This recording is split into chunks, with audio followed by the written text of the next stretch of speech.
So here we are working on the thing again. So here I was looking at this data frame that they make here, and it's just df2dict records. And I looked up what this takes, and you have this orientation as a string, which is dict, list, series, split, type, records, index.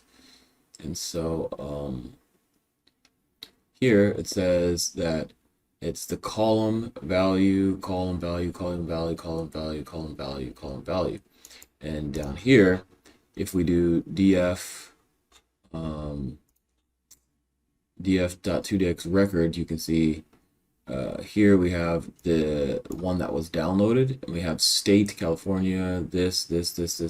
So basically it creates column name, column value, column name, column value, column name, column value, column name, column value, column name, column value, column name, column value, column name, column value, column name, column value. And so it's column name, column value, but column name, value, blah, blah, blah, blah, and it just keeps going and going and going and going and going. Like that. And then here columns equals name ID for I and df columns.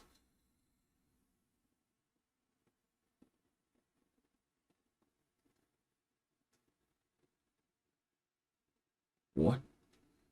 Columns equals df columns. What the hell is this about?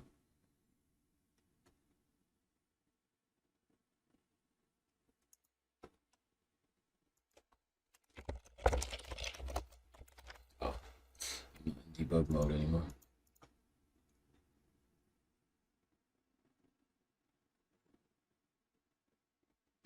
What?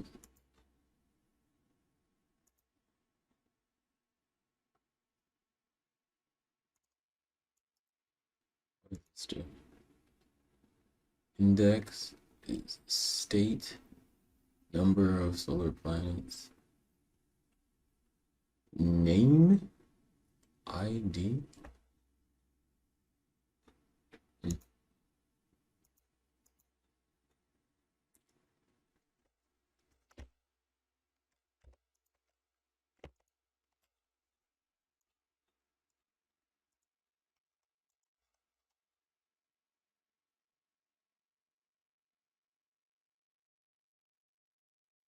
Anyways, so now what we're going to try to do is grab simulate from logs the signal.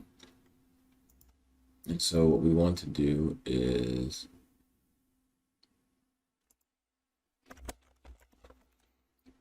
we want to do from talib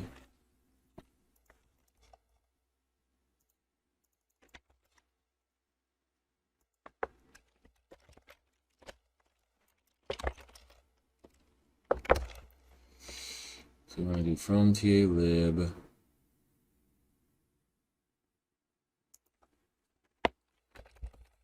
$15, $30.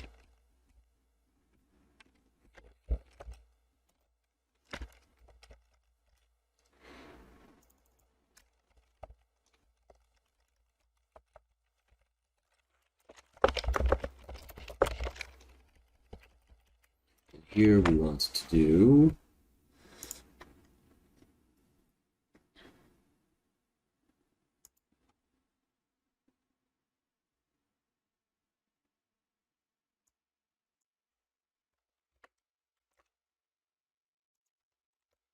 this.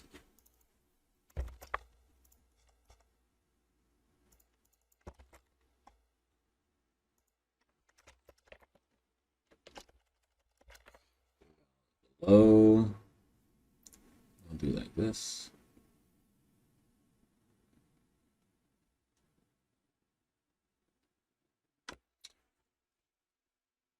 I wonder, it would be so much nicer to send this in and then also send this eval is below, and then get to the very end of this, and then at the very end we also just do this.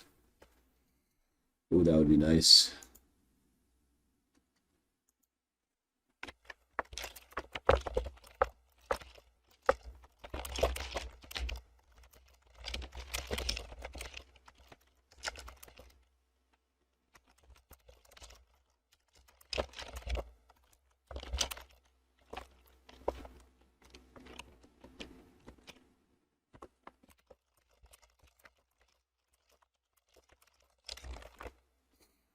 Okay. So then once we get this,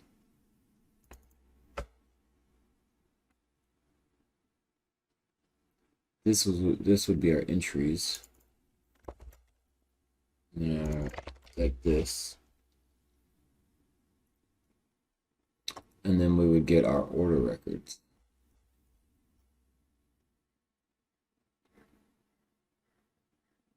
So we'd have 3 sets of entries. Here we would have 3 sets of. So let's try to run this, see what happens. Okay, I guess it works.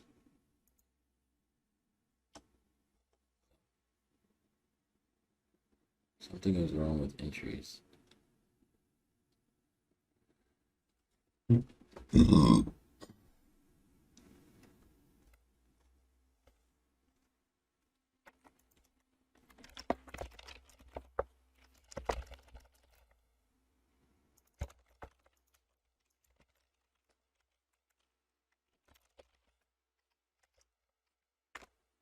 Nine? Oh.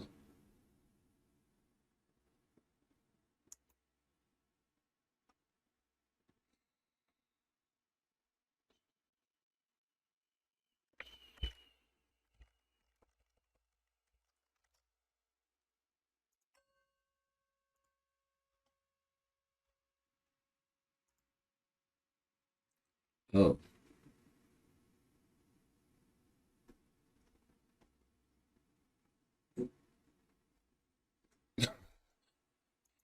Uh, what?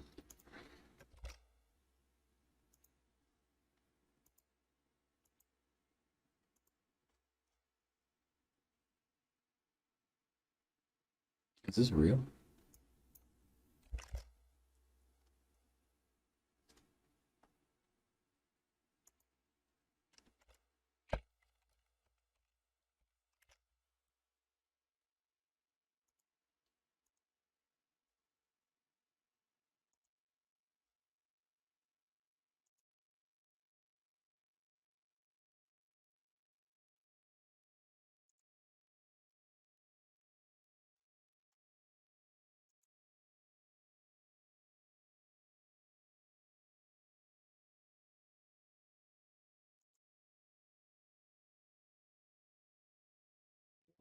My gains was 171.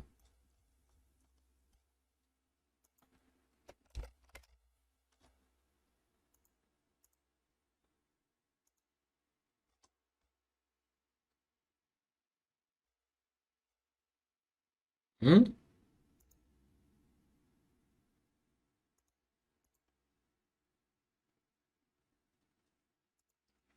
Why is the gains filter not working?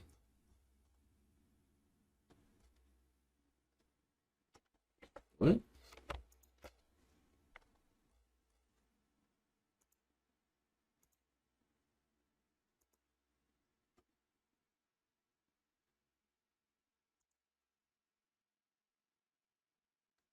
Oh, there is no gains filter.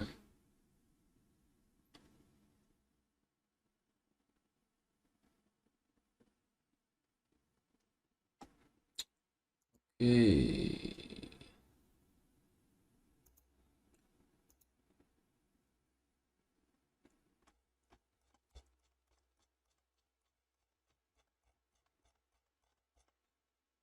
So gain percent filter is pointless here.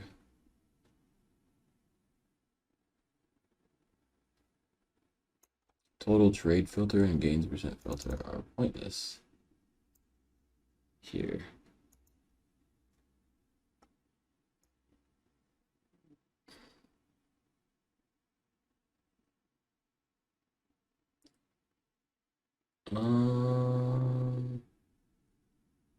Now let's just move these.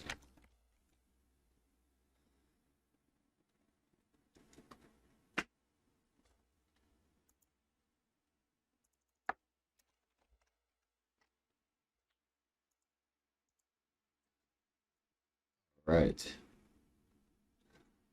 So we've got our results. Negative 22, 57, and 171. That's crazy.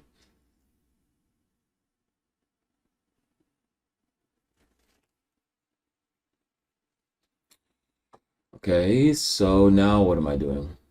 I guess I want to send my order records. So I want to copy this, and I want to put it over here.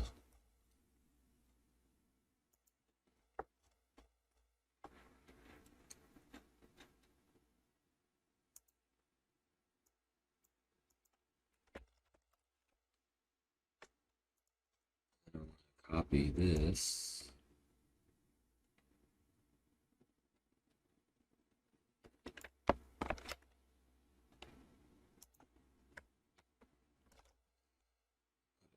Right here. Right.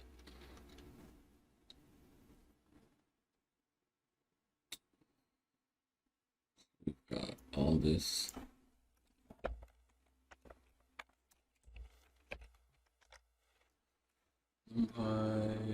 ABC, Express. I guess we don't need these. We've already did this. We don't need to clear cache. RSI below entries.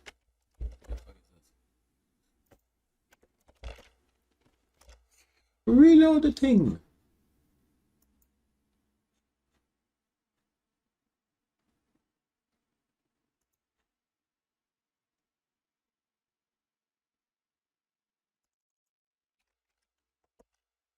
We're not even using. Oh, we are. I don't want entries like that.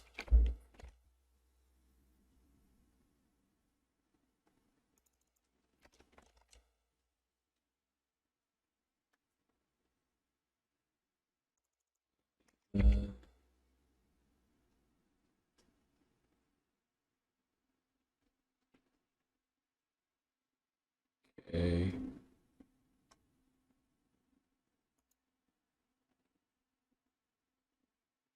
I guess inside of test we need to make a new data.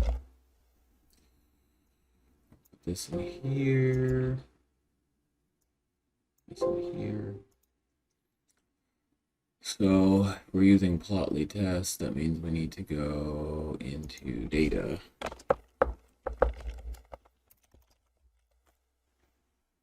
Data slash, okay. So we'll get the data. We'll get this. We'll get this. We'll do this. We will return the final array, which we do not need. The final array is this. And we just need the order records, but who cares? We'll just keep the final array here for whatever reason. Get rid of this. So if we run this, what happens? Okay, there's no...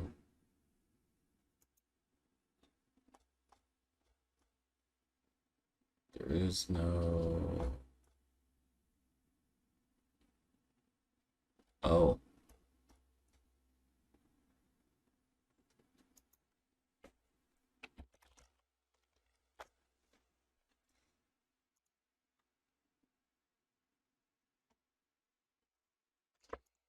If it worked. So we've got this.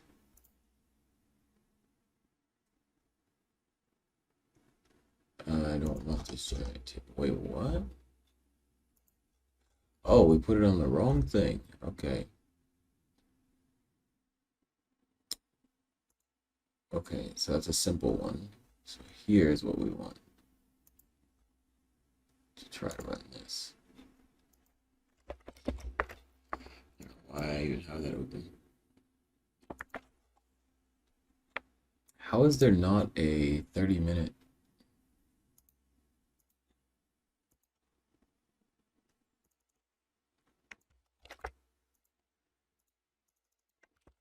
think I have to do, since I'm in the Python file, I have to do like the path thing.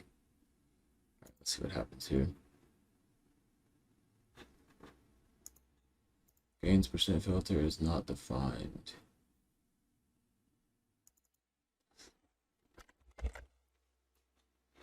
I guess.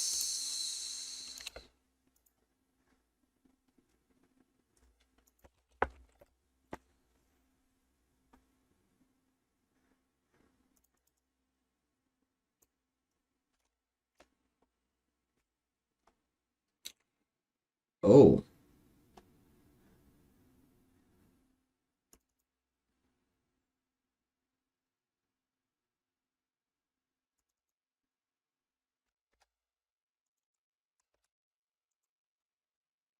Hmm.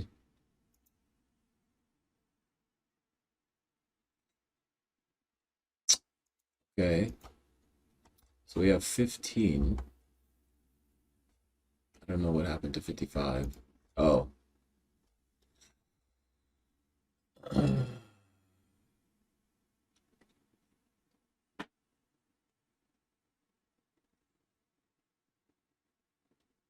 Anyways, so now what we need to try to do is get rid of this.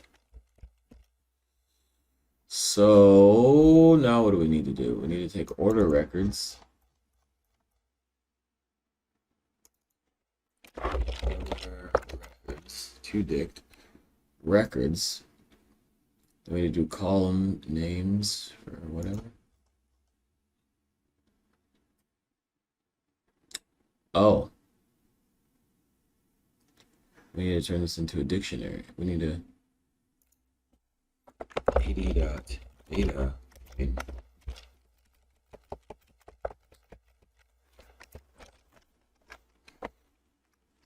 Is this gonna work?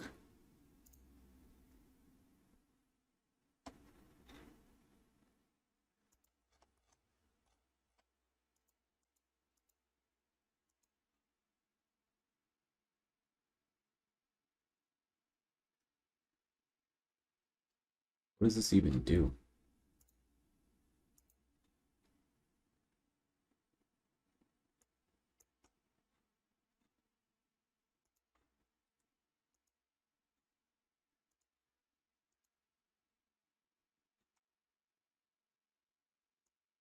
I feel like my columns and all sorts of other stuff are all messed up. No. They're all here.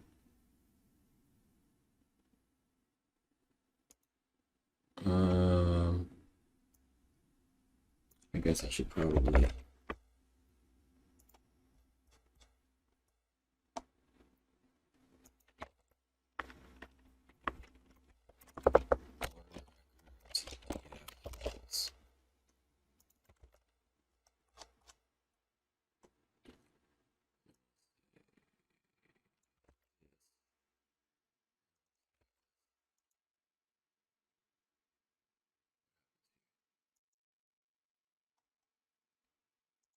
Oh shit! Look at that! Look at that! Look at that! Look at that! Look at that! Look at that! Look at that! Look at that! Look at that! What? Why is it only one settings ID? Only 0.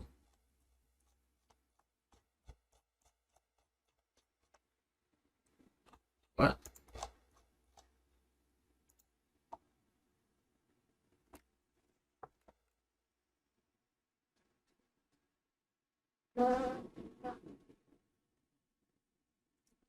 Where are the rest of them?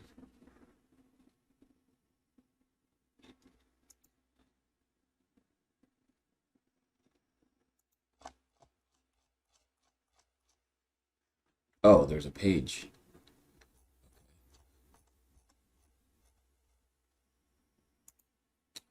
So then there needs to be a filter here that allows you to filter the data table. But we got it. Oh, so this 15. So the tab is going to refer to that. So, okay, so Now that we have that, now what we need to do is this first one needs to be this plot all trade info.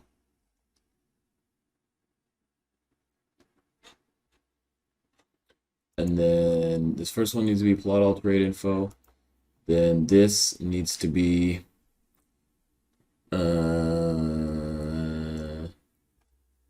all right, so first thing that we need to do is get it so that way this radio button gets the order settings ID of 0, 1, or 2 and does that. So I think what we need to do is move this up.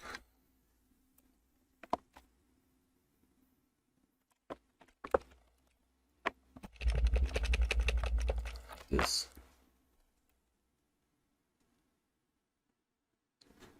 And we need to dash data dash table data table.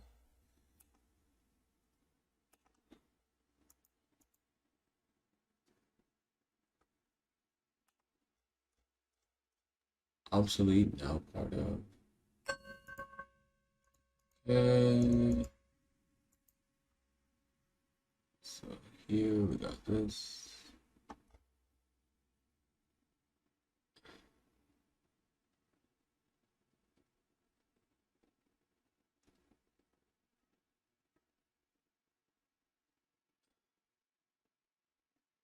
The first row of data. I wonder if I did that, what would happen? If I hit this,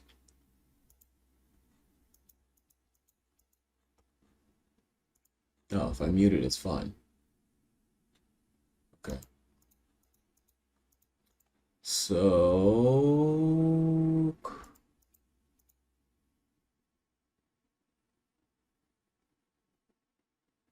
height, width, style, and conditional format.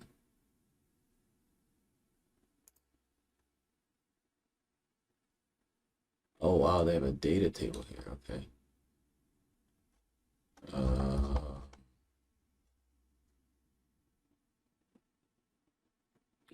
Set the width of the table and columns within work it how and so height, styling, sorting, filtering, selecting.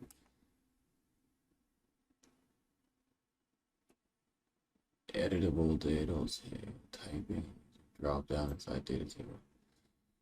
Okay, so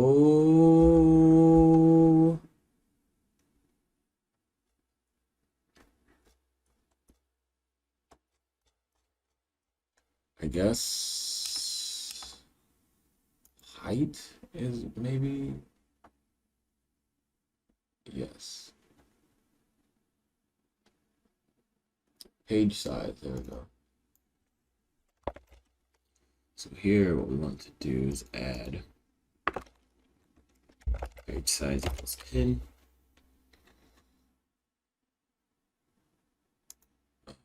Okay, boom.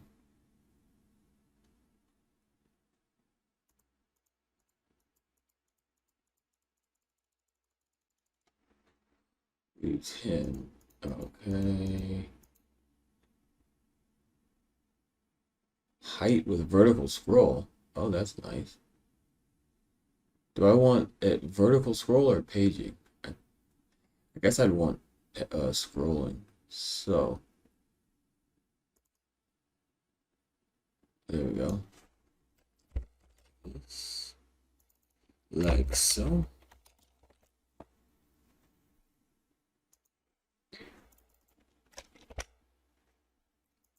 We have to rerun it.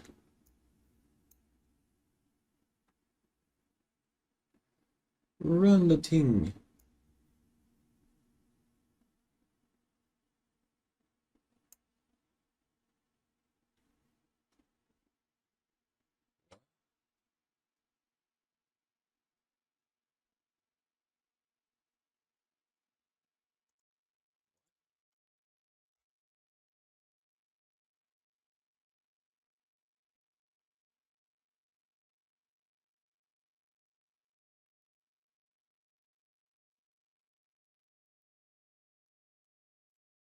Run the thing, man. There's something wrong with my simulator.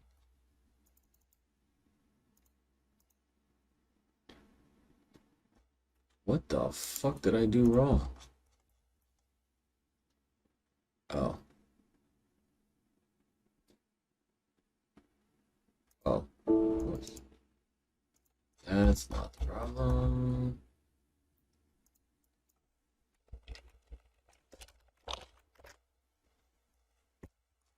Okay, I guess there still is not.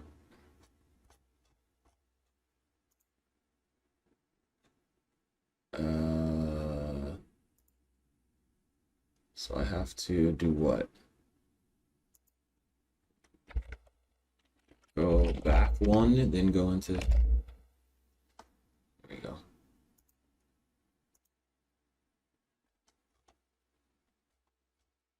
Okay, so what the fuck is going on with this one then?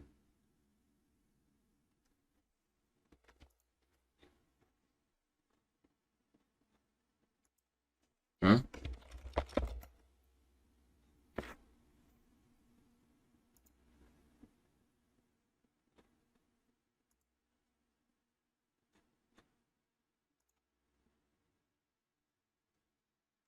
Simulate.py.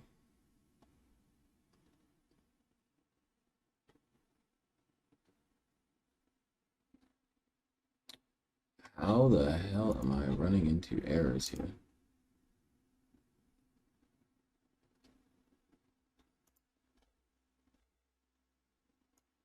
Oh, this needs to be first.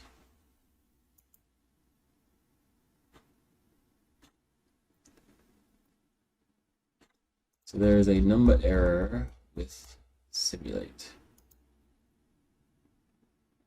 Oh, I think I know. I think I know what the issue is.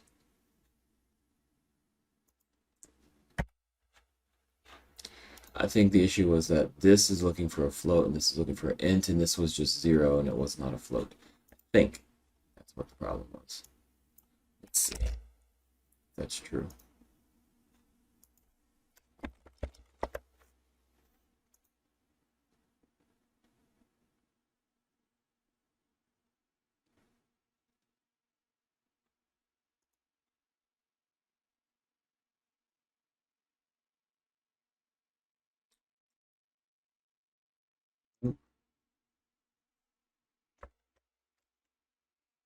Guess that not the case. So there's still some errors with that. That's what you get for when you change code. So let's see. It's loading.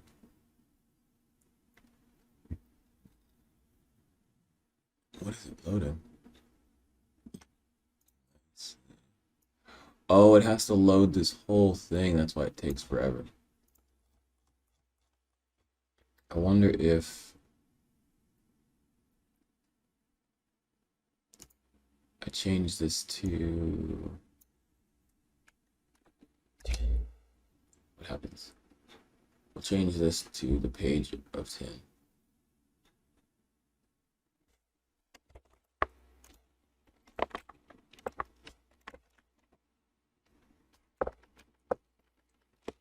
Oh, wow, that takes ever.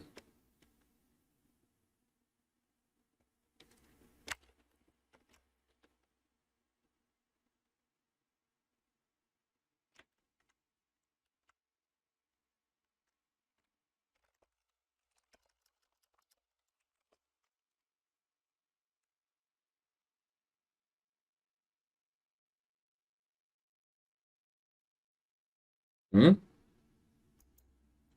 Page action.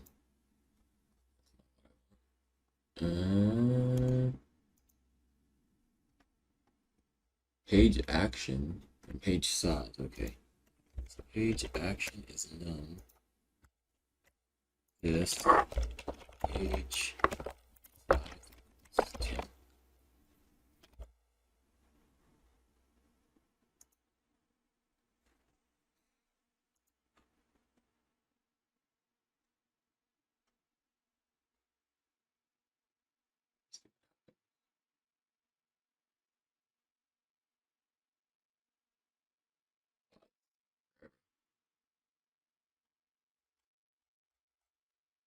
I wonder if you can have vertical scroll with pagination. Yep, there we go. I was wondering if you could do that. We have less data in this example, so setting to 20.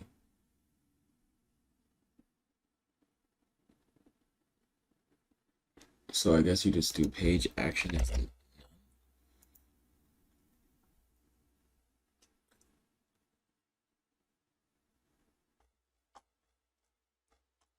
oh, that loads so much faster.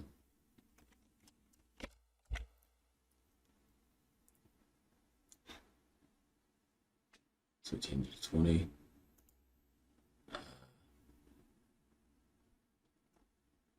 Okay.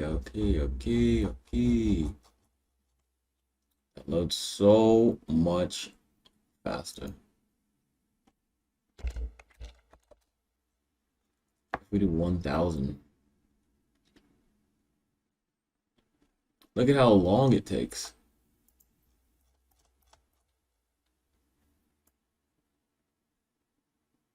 Jesus Christ.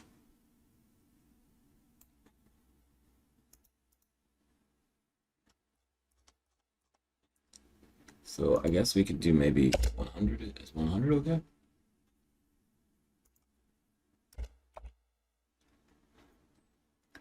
With a 400 height.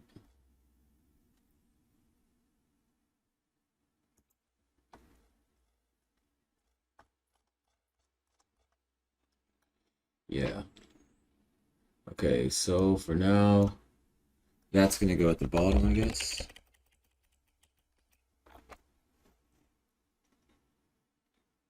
So now we have to do the fun part of figuring out how who the fuck is this guy? How to do this.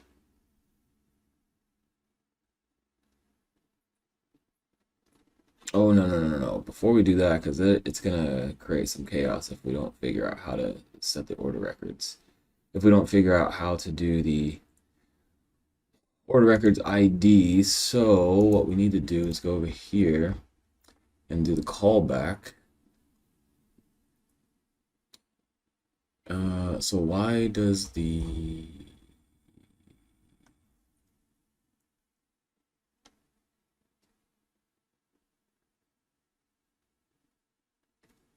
update figure?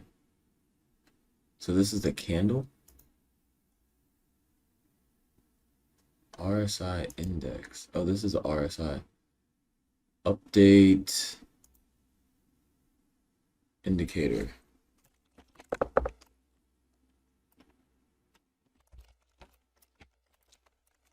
Update indicator figure. And this goes to what? So RSI index is only 15.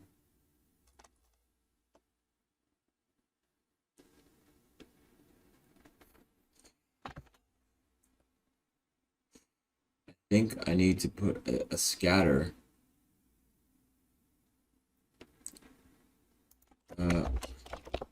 Big scatter. Then X equals. No, I just need Y. Y equals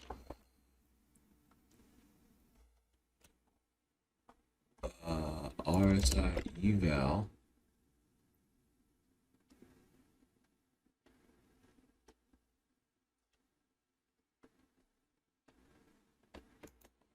RSI eval. I need all the rows of selected indicator setting.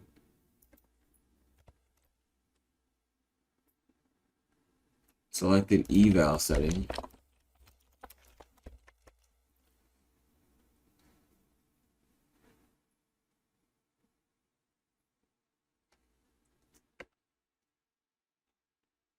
I guess this needs to be some type of tuple. Like 15 and then So this would need to be like a combination of whatever these are, whatever the column names for this and the column names for this. How did I even get that? Oh, here. So count value and enumerate this.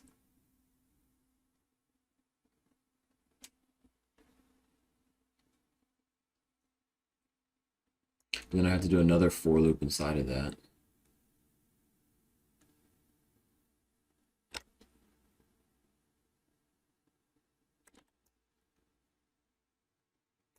Let's just, for now, we know that the options is, what is this? 40, 50, 60. 40, 50, and this is going to be 40.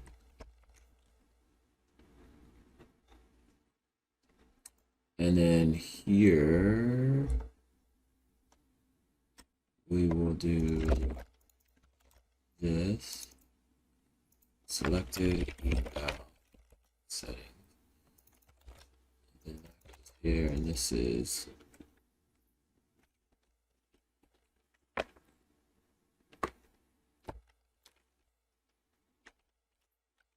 it's 15. This is this. This is eval settings. This would be eval settings.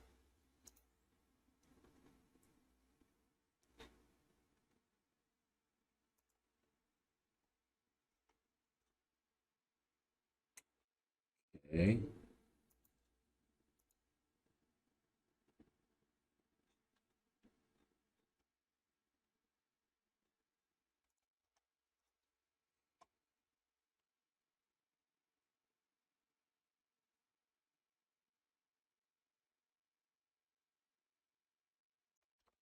Could we, so we have this information here.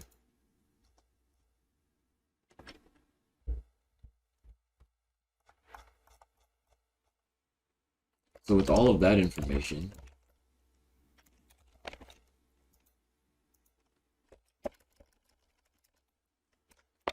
could we then do that over here? I am, so we would need plot express px, and then this would be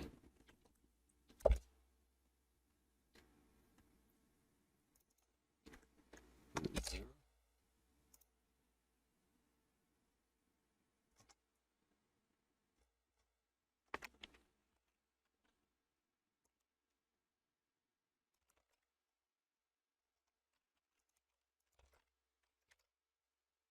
What is this?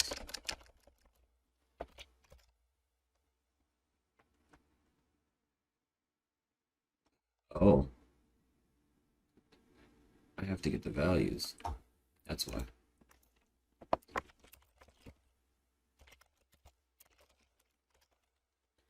There we go. So that means that we have to come down here and do this. So this is the data frame. 15 dot values. What if I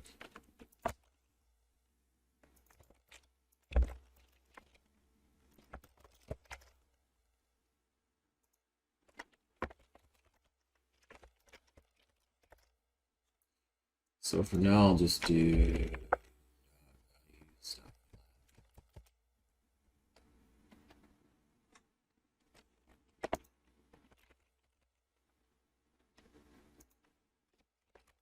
so here let's try to just get this values.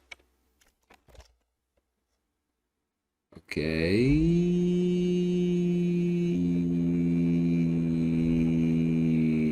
What?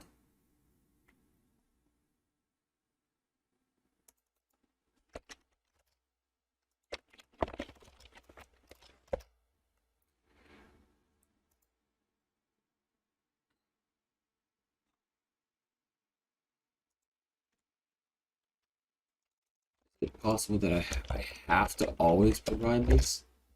Oh my god, are you kidding me?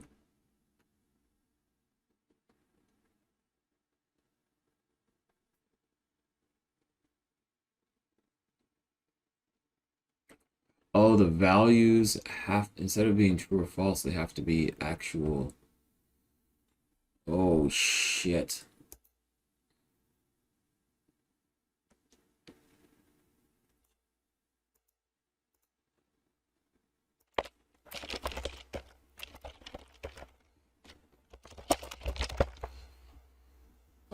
How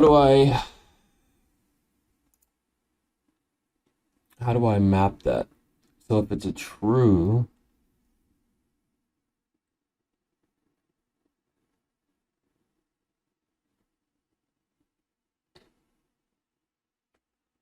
okay, so where this, so I have to create another data frame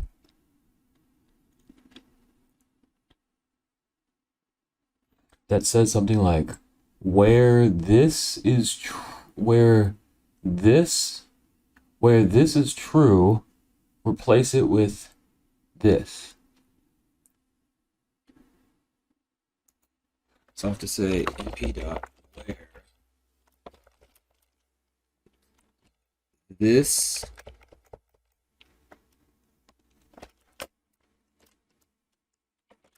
so this is going to just give true or false. Then I would say this else np dot in. Is that going to work?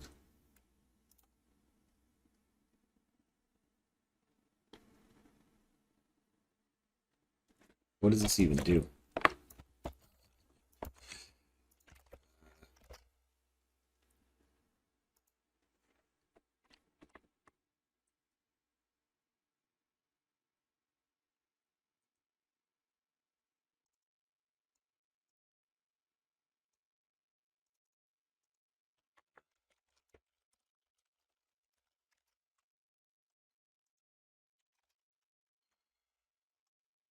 Hey, it's supposed to show up. Why is it not showing up?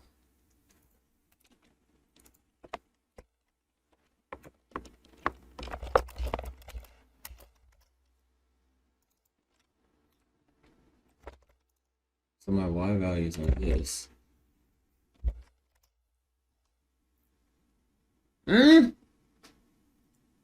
Big dot add scatter.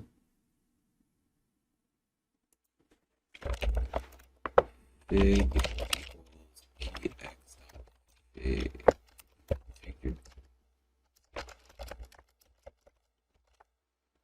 What?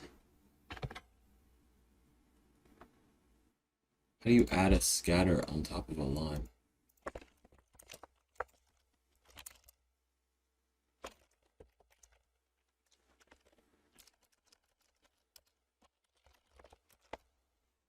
Scatter plots.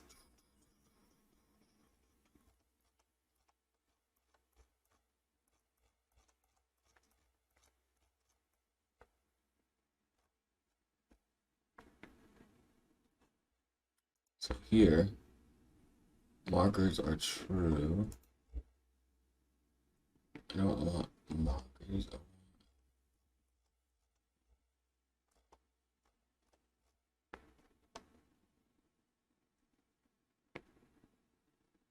Oh, what? Line and scatter plots?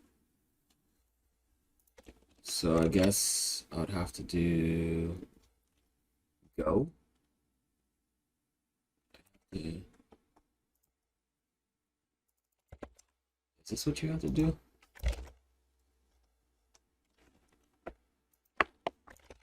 fig dot.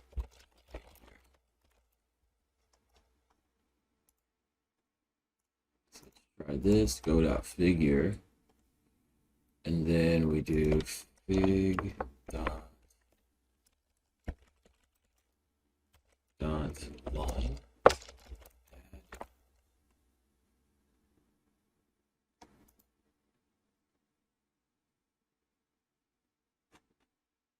So this is scatter, and we have x, y, and then the mode equals, and here the mode equals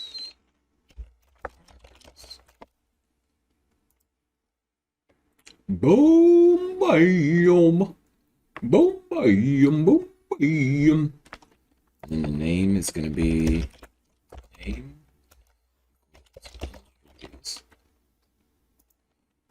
color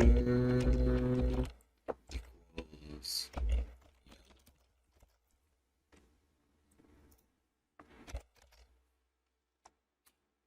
colors equals, that's a lie.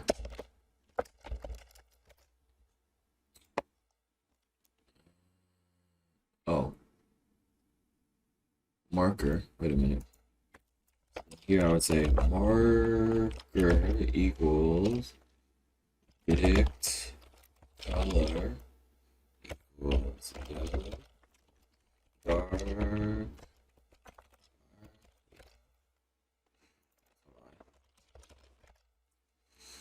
Oof, that is okay. So we have entries.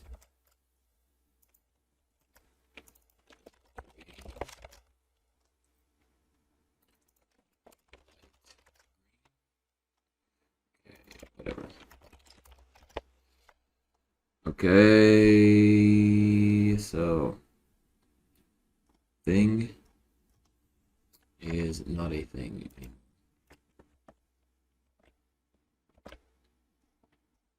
What happened to thing?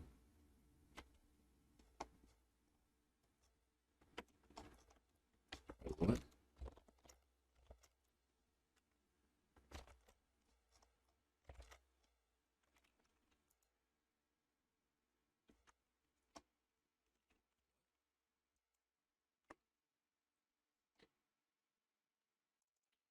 This would be np.where this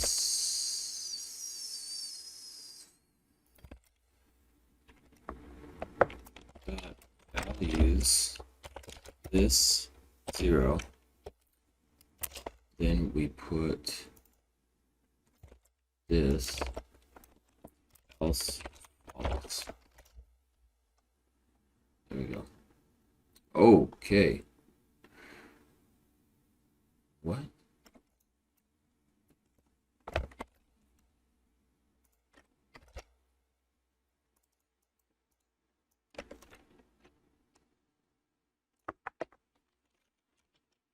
Oh, wait, np.name maybe?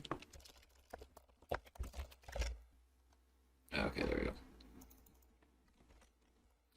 So that means that we would do this over here, I guess. So this is what the figure would be.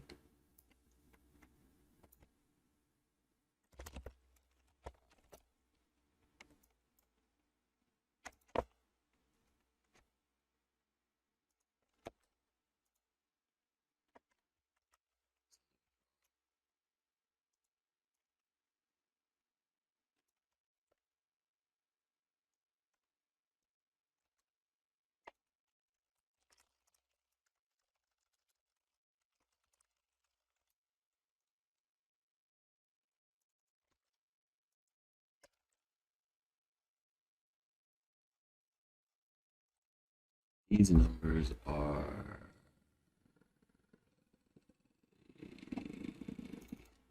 0, 2. This would be 0. Okay, does this work? Probably not. See what happens. Oh shit! It works! It works! It works! It works! It works! It works! It works! Damn!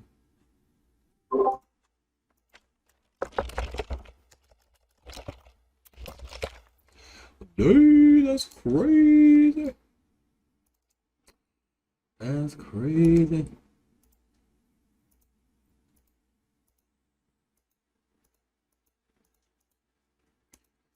I feel like it might be bad though, because I'm adding to the figure instead of just creating it. Or no, wait, I'm creating the fig over and over again, so that's fine. I'm not adding to the figure.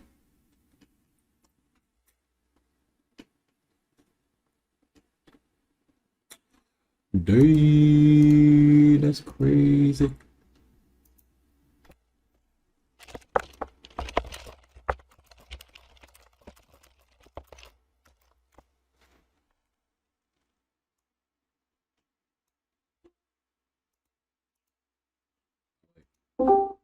Hello?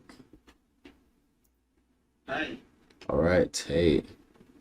Okay, so I just got off the call with Max and we went through his code and I learned a lot about actually trying to take somebody else's idea and putting it into my thing.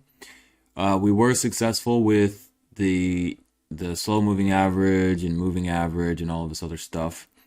The RSI indicator, what the fuck is this?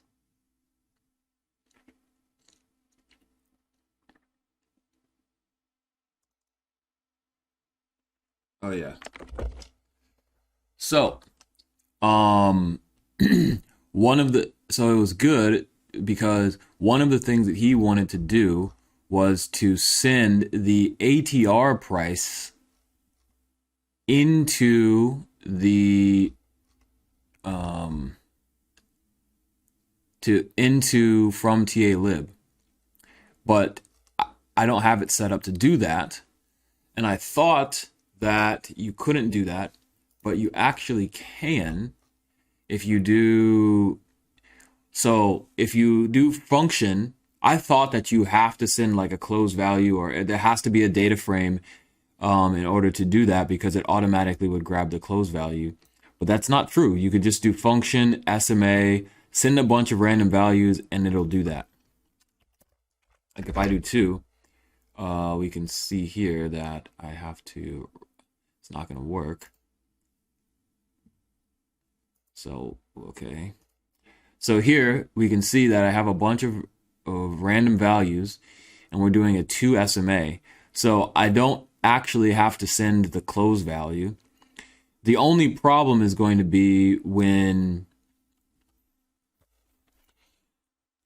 well, if the user has to send open, high, low, close data, they're just going to have to put it into a data frame. Yeah. I mean, why would you send separated open, high, low, close data? That wouldn't make any sense. You just put it into a data frame. Okay, but if you wanted to send the ATR, because like if you wanted to test the Stosh, right? The Stosh has 2 or 3 different things. If you wanted to test the MACD or something like that, and you wanted to base something off that, you still have to just send one value if you wanted to get a slow moving average from that. You can't have a combined 3 things and then get a slow moving average based off that, because you can't have like 3 separate things and get a slow moving average. You have to get one thing. So anyways, I need to go ahead and make it so that way the user can send just their own data. I don't know what to call it. I guess I call it user indicator values or something. I don't know what to call this, but this is optional.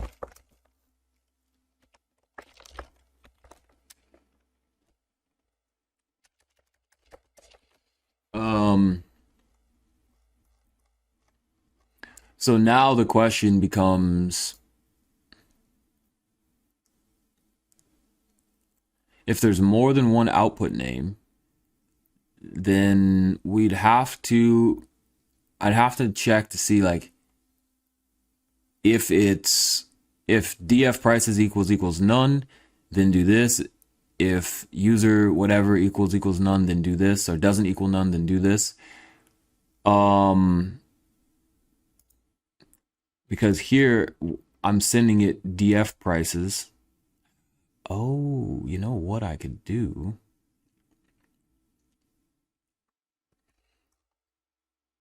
I could just say that if, because we only use df prices down there, I could just say if, yeah. Oh, wait, what?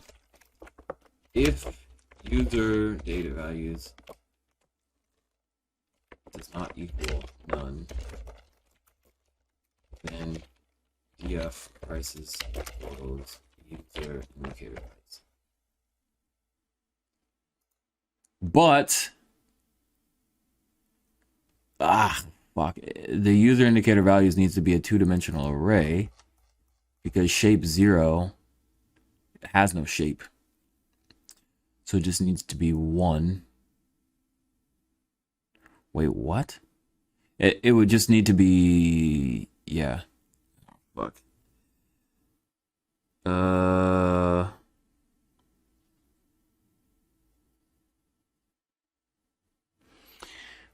Oh boy. If it's a one-dimensional array, then I need to do some type of like broadcast. I need to transpose it and then turn it into a two-dimensional array. So how would I do that? Because that's what the df prices looks like, is a two-dimensional array. Because if we go here, we do prices, and we do dot. Wait, what?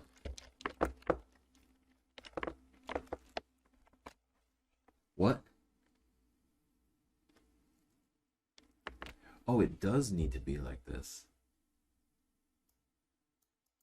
Oh, so it does need to be a flat array. Okay, so this is fine. So this is fine, actually. A one-dimensional array is fine. Okay, so yeah, if this does not... So if user in values does not equal none and df prices do not equal none.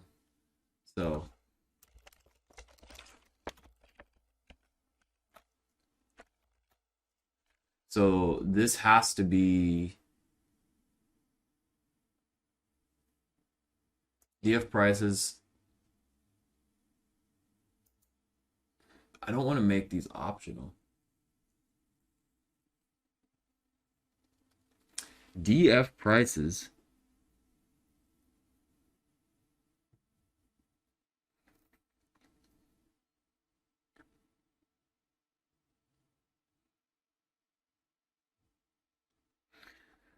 so I don't, if the user is going to send this, they don't have to send the prices. Oh, me. So if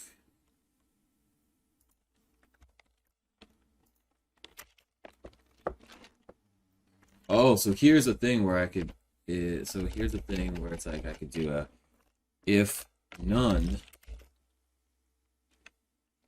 in df prices and df prices user.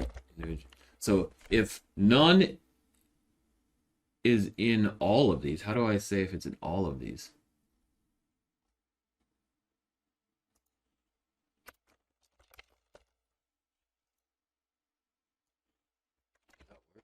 How do I do this?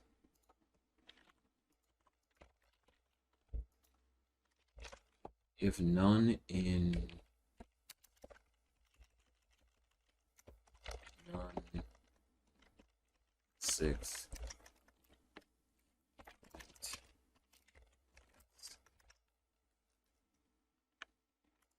so we'll do this.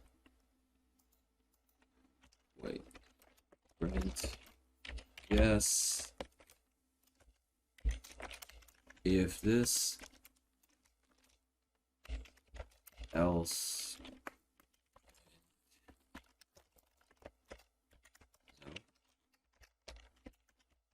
No. Is this the way this works?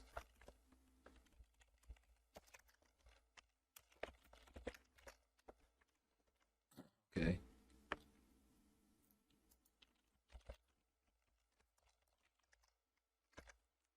Can't do all. All takes exactly one argument, two were given.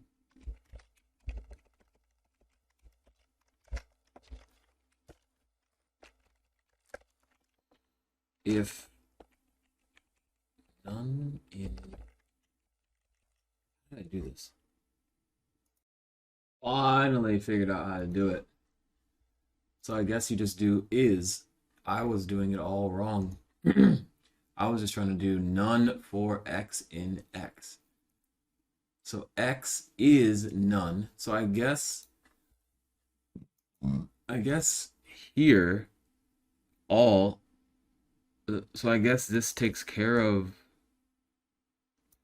oh, is instance. So this would be the same as saying if x is type string for x in this. Oh.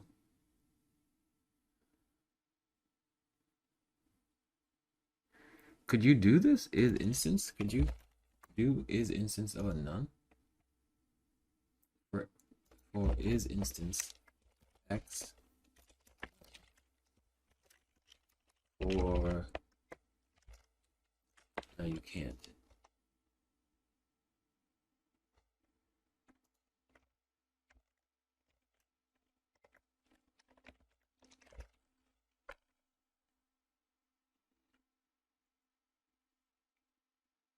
Right?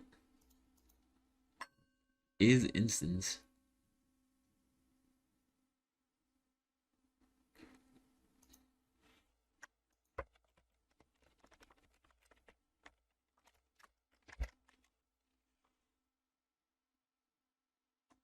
Is instance argument 2 must be a type, a tuple of types, or a union.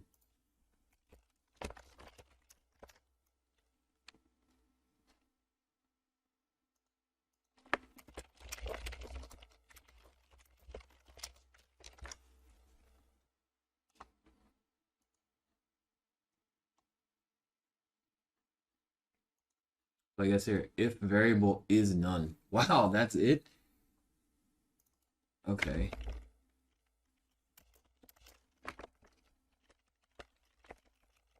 All right, so I guess that's what it is. Well, now we go here. So how to test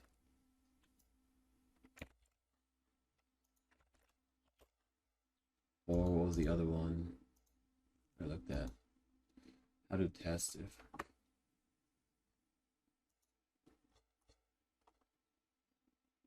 how to check if a list is empty. Holy shit, I guess that's a lot of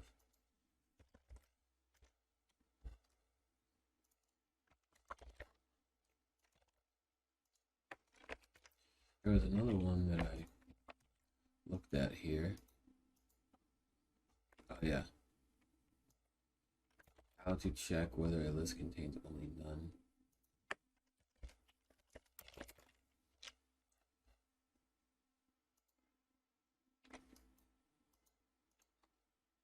So here we did this. And then the other one, person past, it's got 3,000.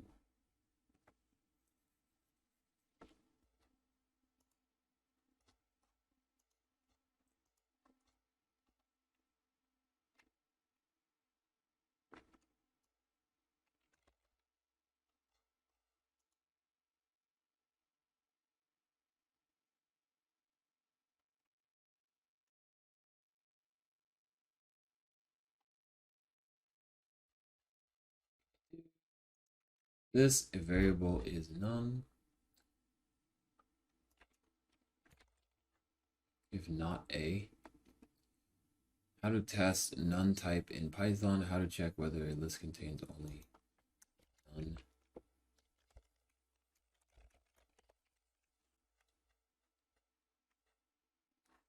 How to check if a list is empty.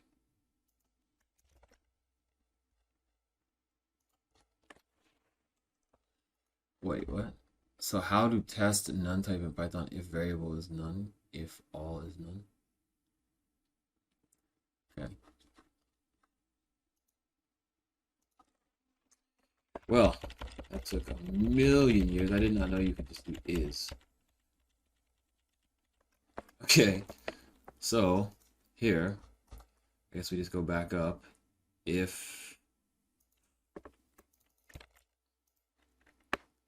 so here, if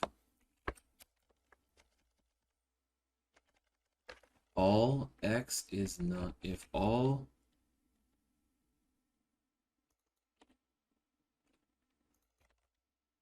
so we'll just do a tuple here. You can't see anything. For df prices and this.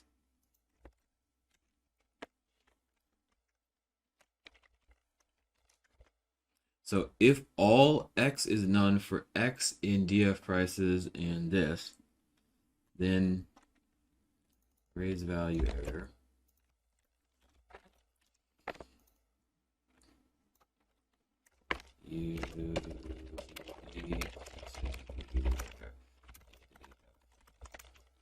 Prices or a array of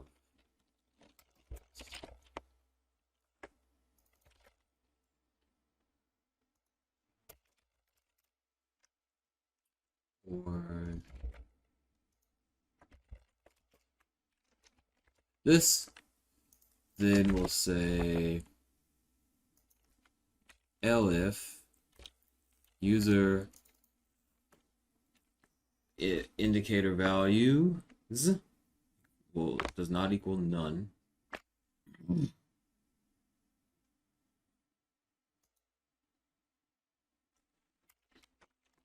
And yeah, prices. Then this elif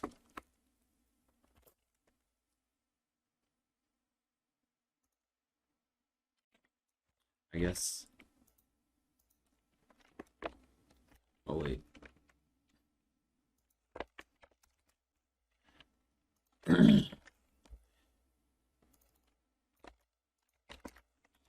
So you can't send both prices and values.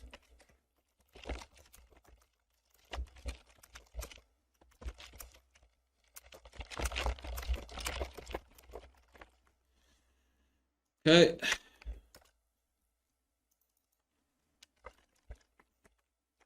So if all of these are none, you need to send, if both of them are not, wait, if all is, wait, couldn't I just, if all is not none, that should still work, right?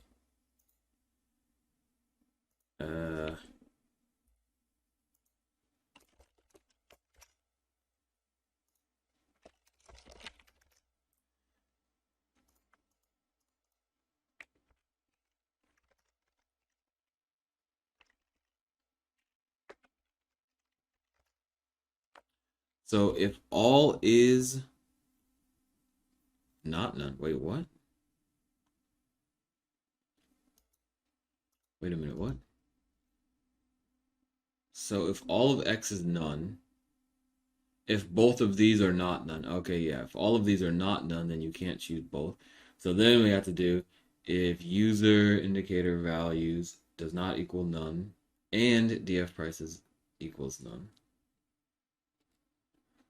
Well, at this point, df prices has to equal none.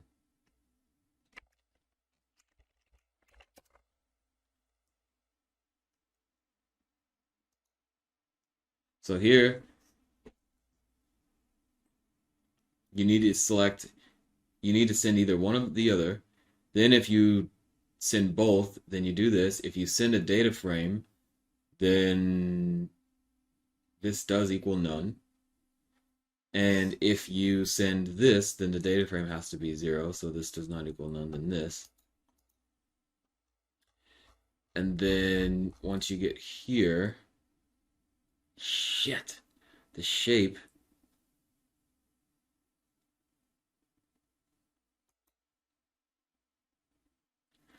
Oh, this is a problem here.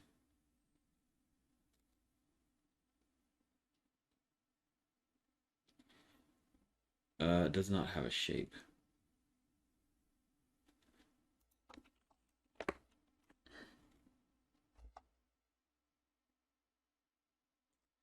So we'd have to check to see if prices. Oof.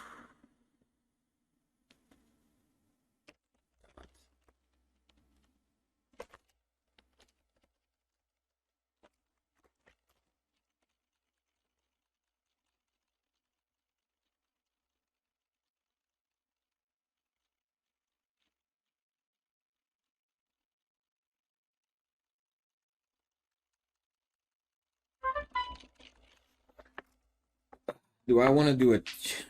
Wait, what? Why am I creating this twice? Oh, I'm only creating it once.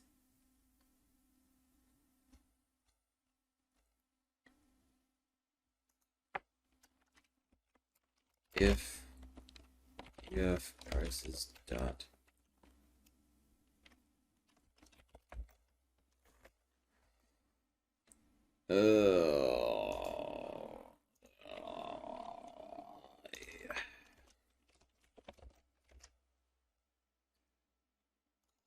okay, so you can just do that. So okay, so that works. So in dim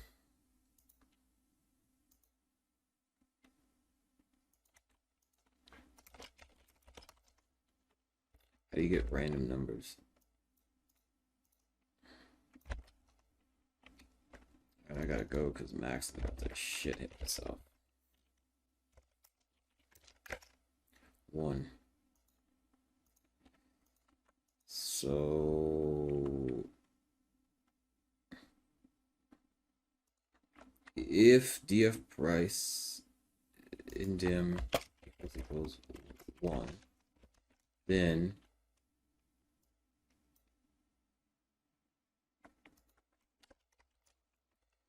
if does not equal 1, then you do this,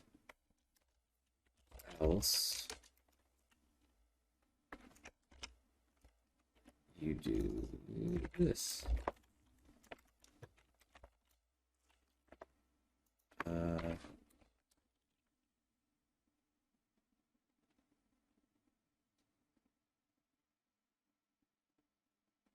What? I'm gonna have a 1 by million?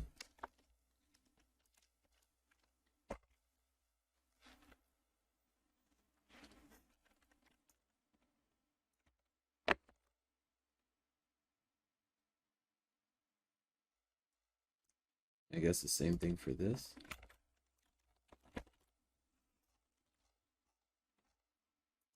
That should work.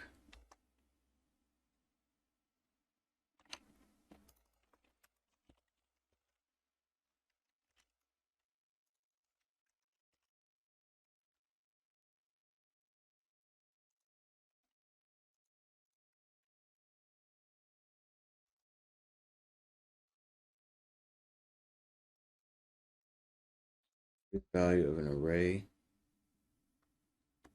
If user indent values does not equal none,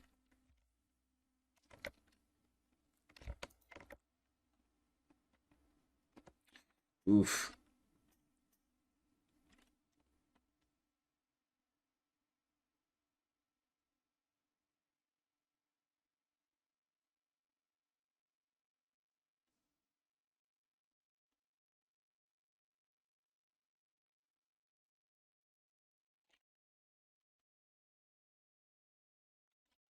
Hmm.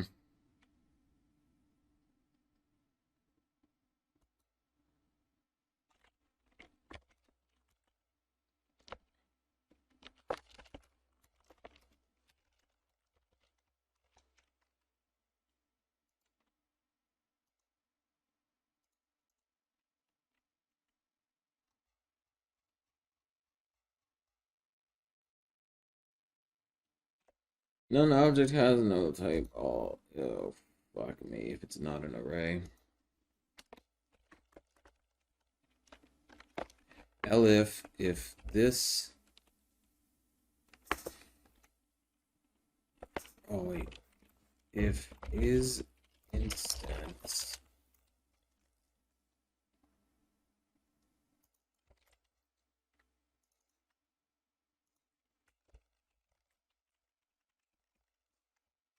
If this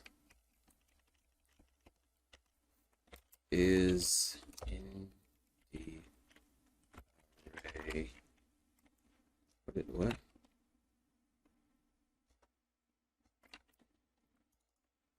Array 1D.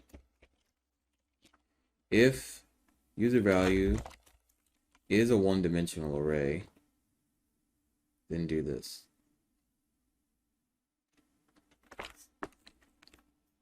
Right?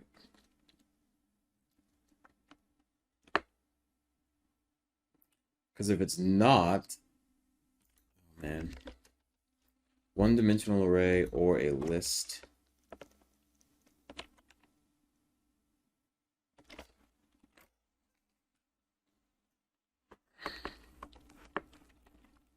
I think you can also send a talib.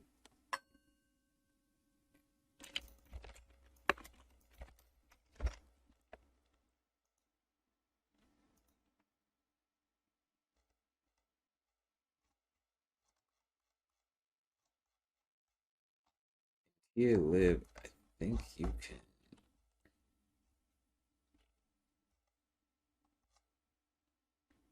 Here. Can you send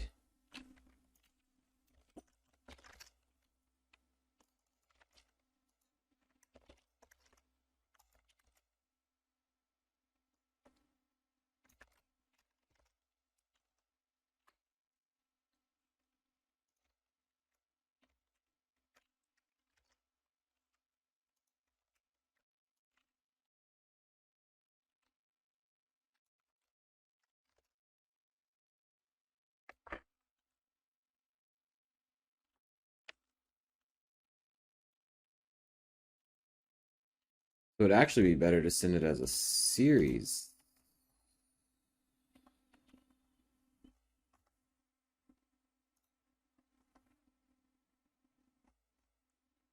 Because where am I getting the index from?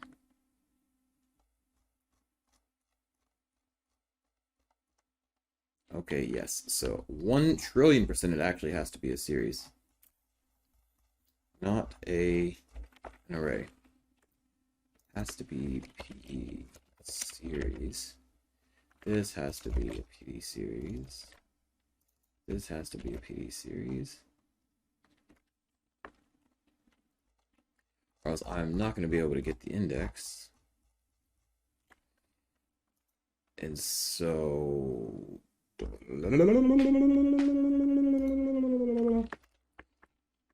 So... we want to do this. I want to say if this is...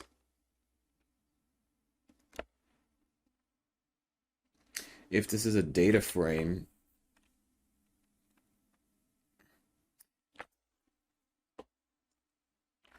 I wonder how to make it so that way you have to send this.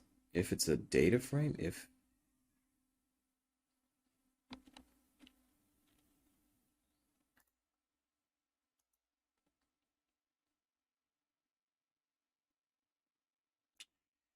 if it's a data frame,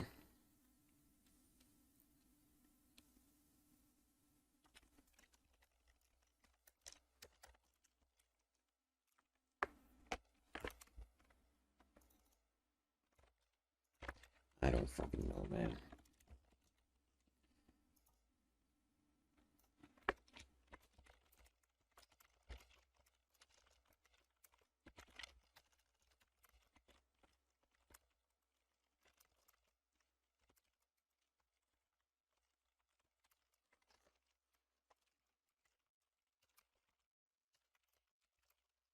Uh,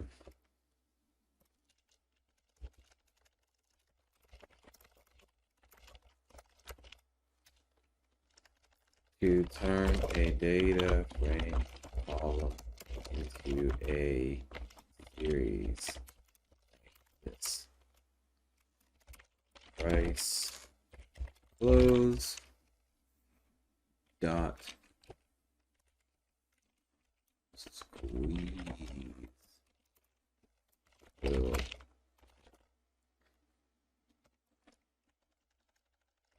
or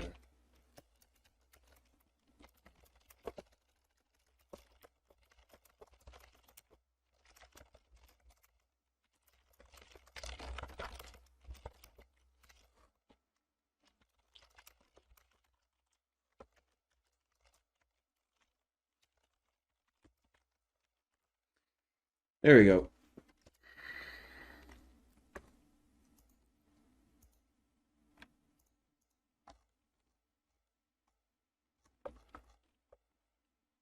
None type has no dimension.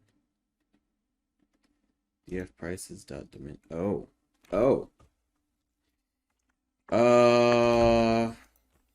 Wait, what?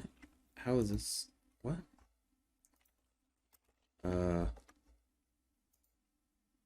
ATR values, no. Sweet. Wait, how did it make it to that point? How did it make it to that point? If instance is a PD frame, elif, if instance, if not PD series, then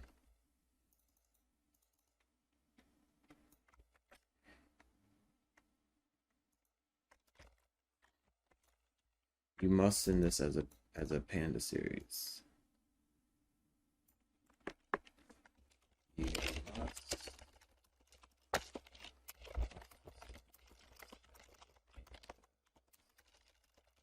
panda series.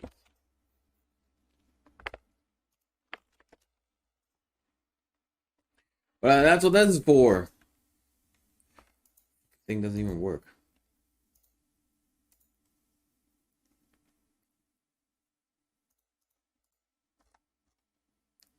You must send this as a panda series.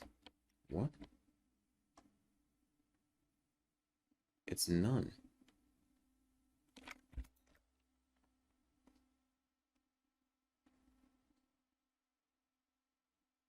Oh. Oh, how do you check for none? Oh, shit.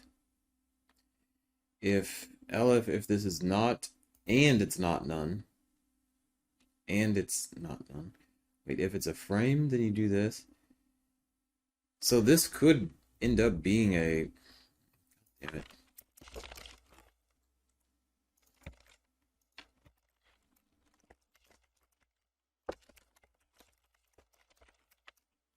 That's annoying. If it's a panda's frame, if it's not a series, and it's not none, that is very annoying.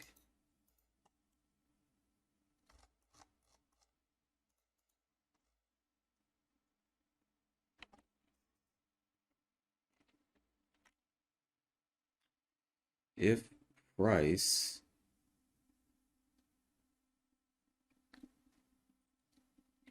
df prices numpy array object has no attribute values. So you're telling me this is not a wait, what?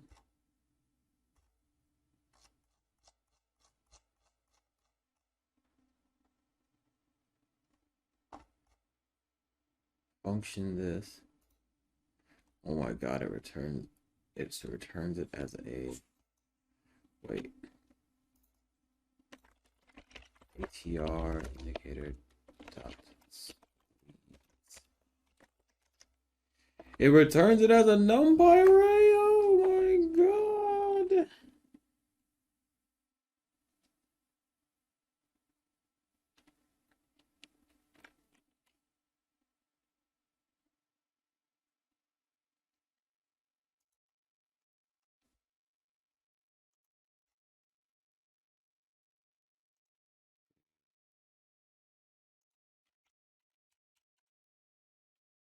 Hmm.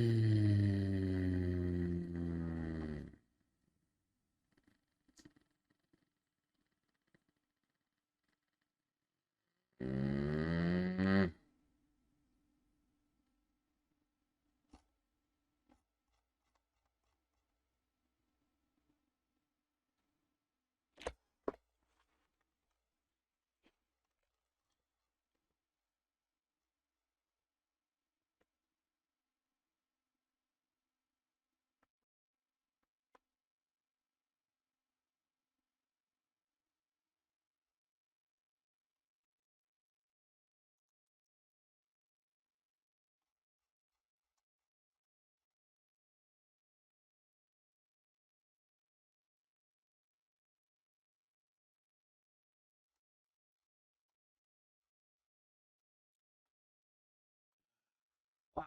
So if I come here, if it's one dimensional, yeah. And then here I have to check too if it's one dimensional. I feel like I should just only check it once. If it's one dimensional, then you do all, if the output names is this and it's one dimensional, then you do all of this stuff instead of having to check it like multiple times. But I guess it's only going to be like 3 checks. Oh man, this is so ugly because then I'm going to have to put it here and here. Take off the values.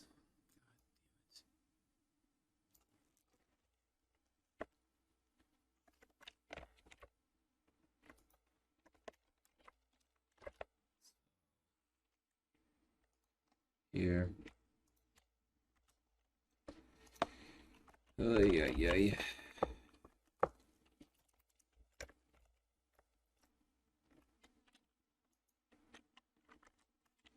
Yeah.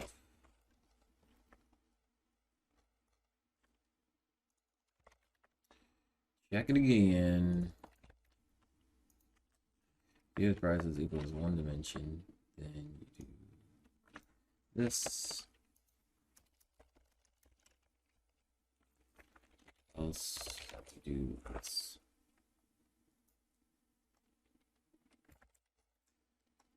And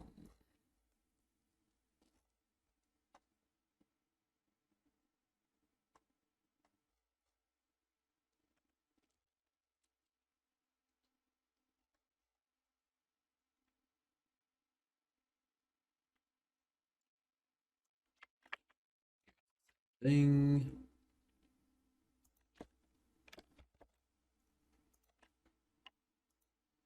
equals one dimension. I don't want to do this check again.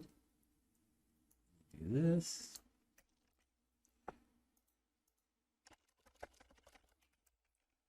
Else you do this.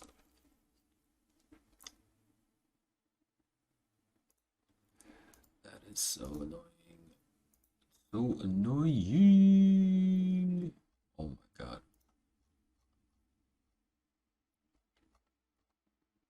Shape of path array.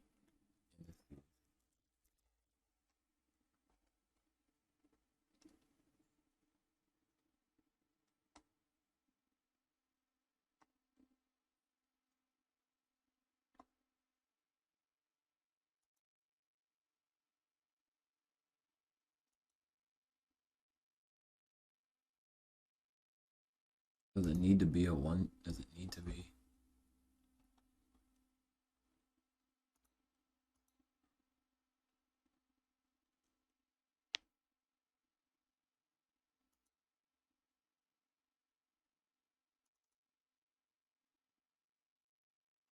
What?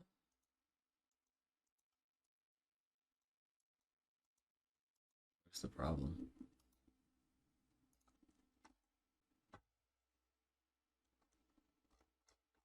The shape of past value is this. Indices imply 0?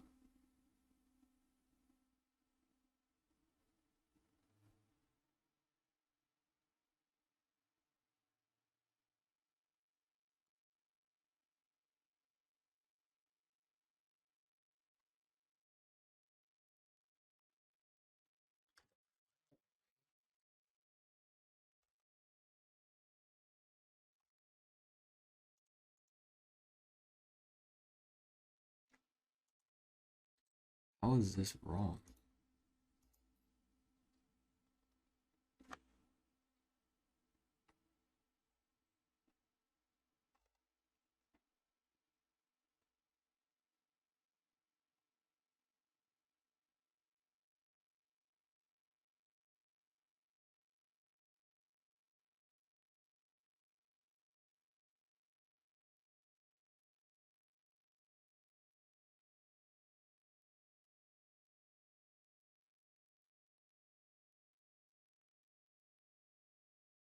This be one column.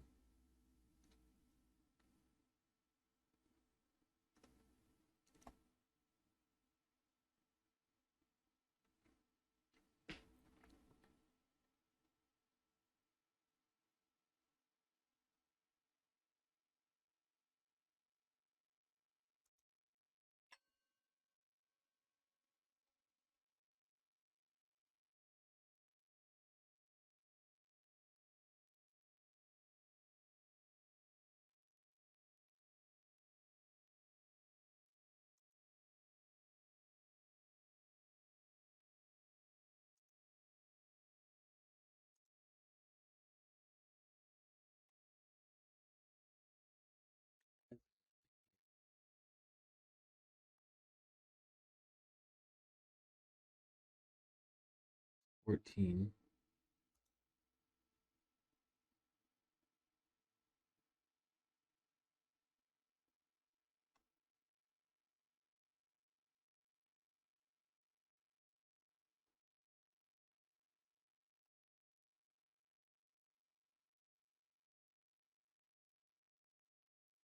Oh, wait a minute. If it does equal one dimension, you do this. Oops.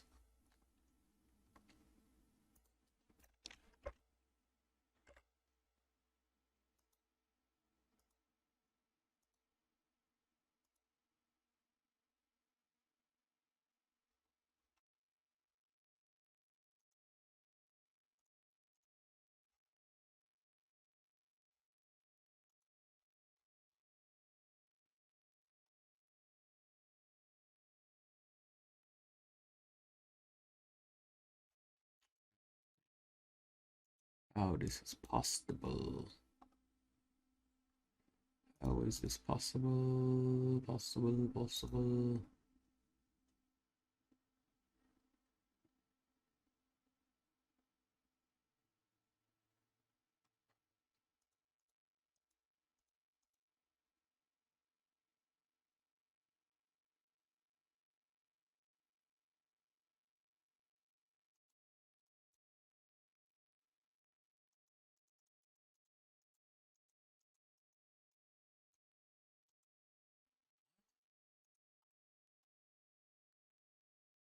We're sending it the prices.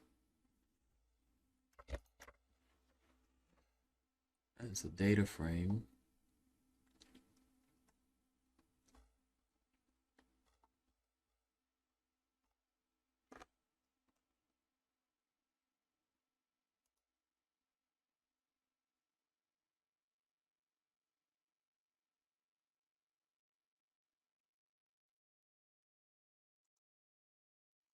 I really have to go after this.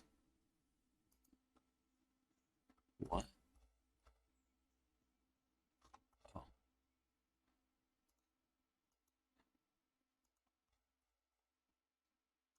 So over here, we've got more than one dimension. Okay.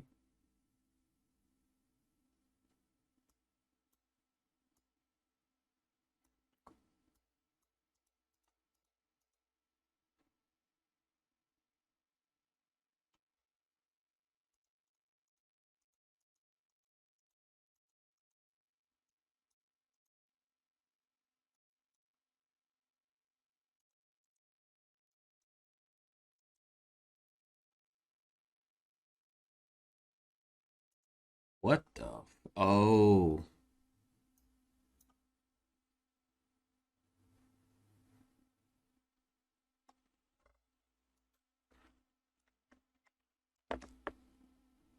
Hmm?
Hmm?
I don't fucking know. Okay, the error that I was getting that was causing it for the 1D to 2D was because I didn't have this indented properly. So what would happen is we'd come down here, we would do this, then we would do this again, which would cause this to have a length of 2 instead of a length of 1. And so now I fixed that, and so this works. And so then I also realized that I'm gonna have to come over here and make like a whole new like for loop function thingy or whatever it is, because I'm going to have to grab if the user has like 6, let's say they wanted to do 15, 30, and 40 on the RSI. So then here we would grab, I don't know, 15 or whatever it is, right? We'd grab 15, and then we would put that inside of this tuple thing here.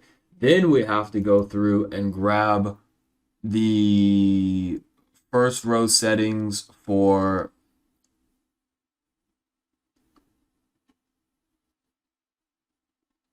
the multi-index for the, like, let's say they wanted to test the EMA 300. So first we would do RSI 15, then I think we have to come into here and do another for loop of God.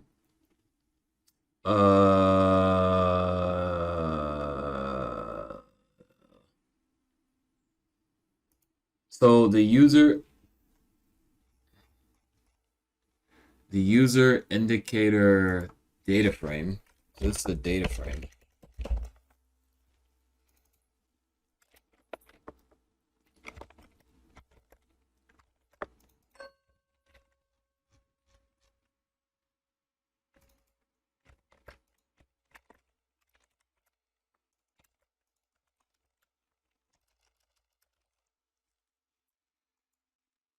So I have a data frame here. And so we need to turn it into values. So at some point, we need to turn it into values. So that way it's just easier to grab the columns instead of trying to turn each one of them into a series, because if we turn it into a series, then yeah. Anyways,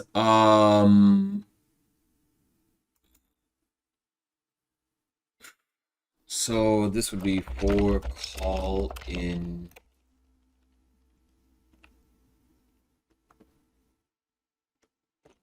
length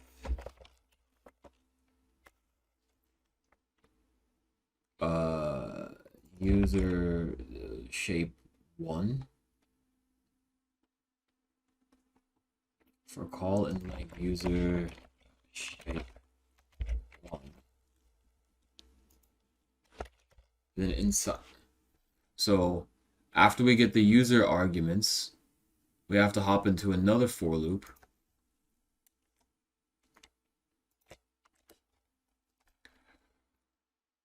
So for out and named out, for C in range indicator length, for, oh, no.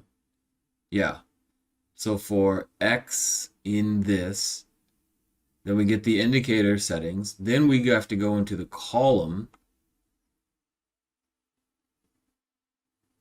And inside of here, so let's say that we're in EMA, let's say that we wanted to test the EMA 10, 20, and 30 on the RSI 15. So 10, 20, and 30.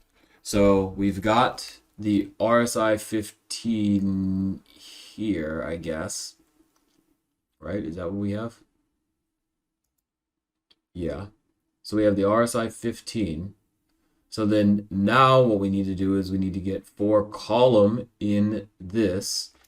Then we need to say this is user indicator values equals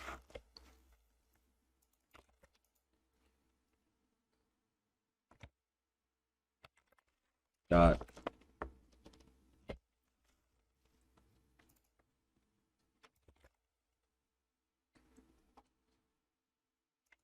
so I guess we'd have to come up here. User indicator values equals user indicator df dot values. And then inside of here, we would need to do temp values equals user indicator values,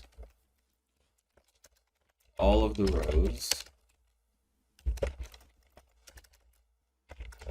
rows for columns.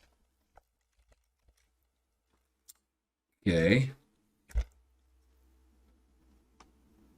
So now that we're in here, for x in oh man, how do you get the multi-index? So here we'd have to do rsi indicator dot columns.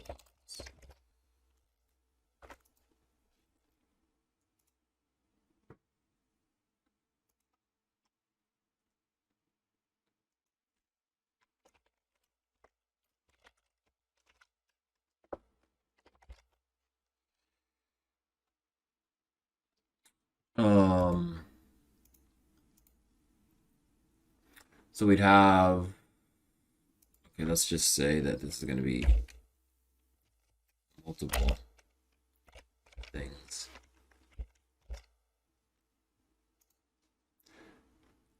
Okay. So that means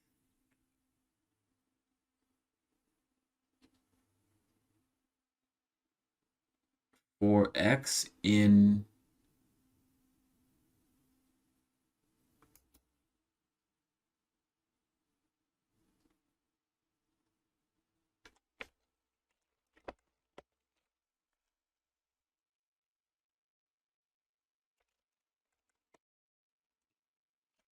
fuck is C? Where do you get C from?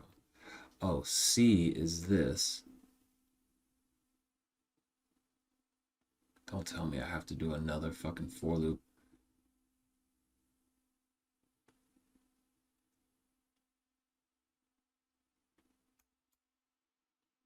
No, I have to do call. I just have to do call. I guess call would go here.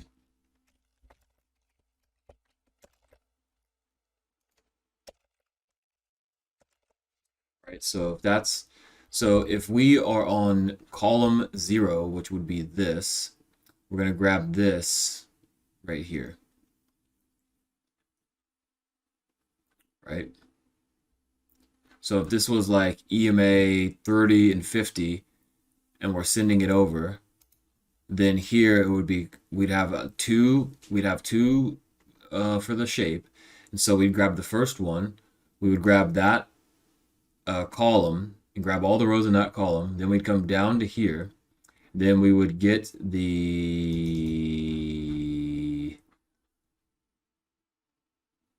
list of columns. So here we would also get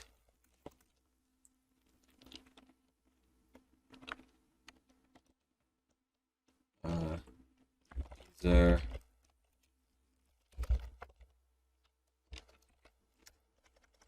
user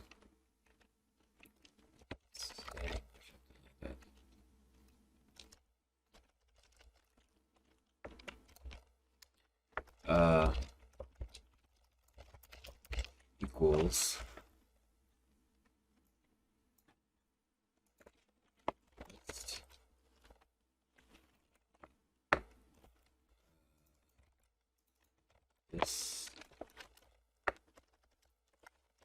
this dot columns.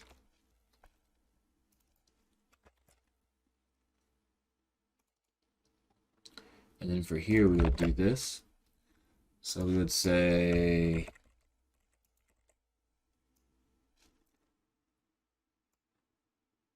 for this, so we'd grab the temporary values and then we would say for x in user settings. So we'd grab first 30 here and we would put it here, and then we would grab 0? Oh no, this would not work. Oh yeah, we would. We'd grab 0 and add it. Then we'd come back up here. If we had like, if this was a stosh, that means we would grab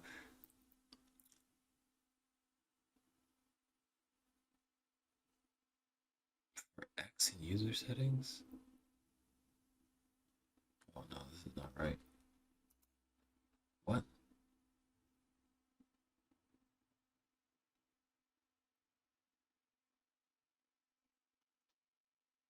So we would grab the first one, then we would come in here and grab the second one. Oh yeah, because wait a minute.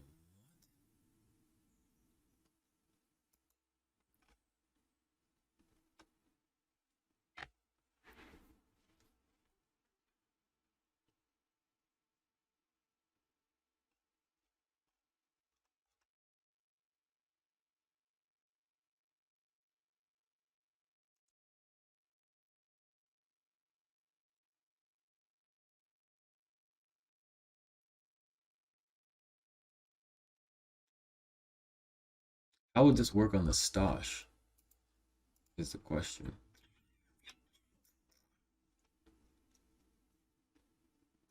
Oh no, wait, that's no, yeah. Because if I sent the stosh and I just wanted to grab that, it had because it has 5 different settings. It has 5 different things inside of each one of these. So it would be like 36, 5, 10, 12, 30, right? So inside of here, I guess I would have no choice but to do the double for loop. Because here, it would be the length. It would be the length of this. So whatever the length of this is. So I guess we'd have to do 0. Then we'd have to do length is 1, right? So we'd have to do the length of one of those. Oh, no, no, no, no, no, no, no, no, no, no. But how the fuck does this work then? Why does this work? Oh, because we're only going to be testing one setting at a time.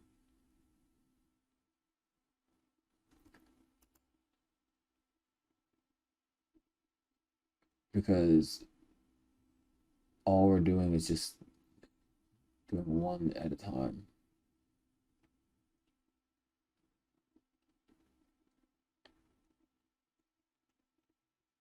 So this would be like RSI 30 or RSI 40 or EMA 300 or ATR 6 or whatever it is.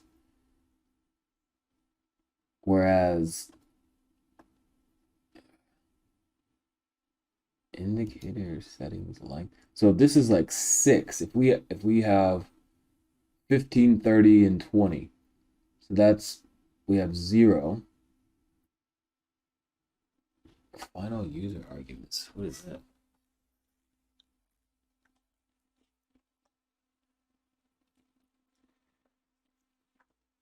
So final user arguments. Okay, so this is the length.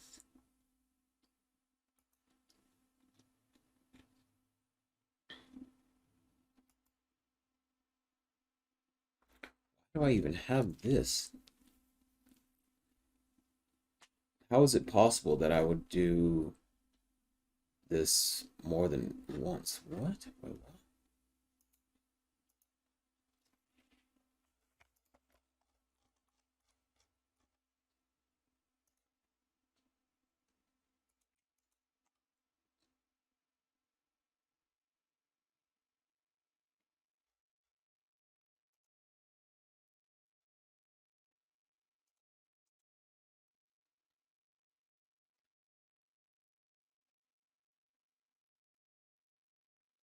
I have 50. I have 30 and 50. This is 2.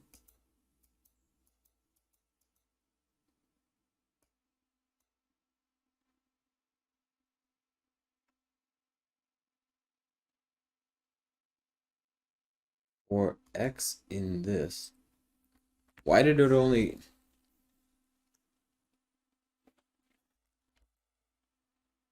Why did it only grab this one?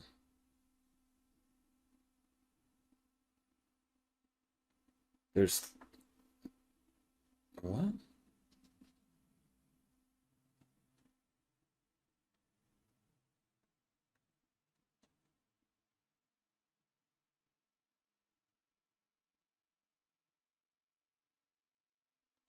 Makes no sense.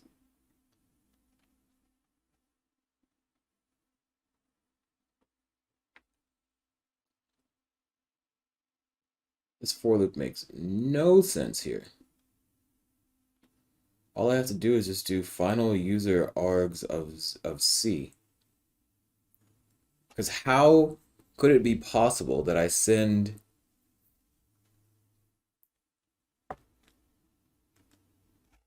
multiple...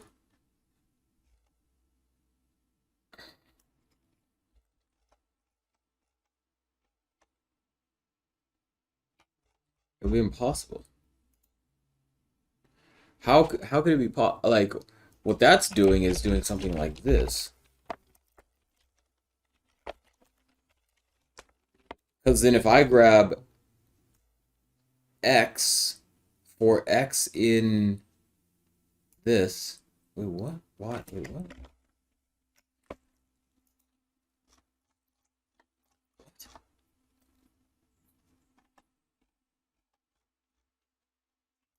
I don't understand why it didn't do it twice.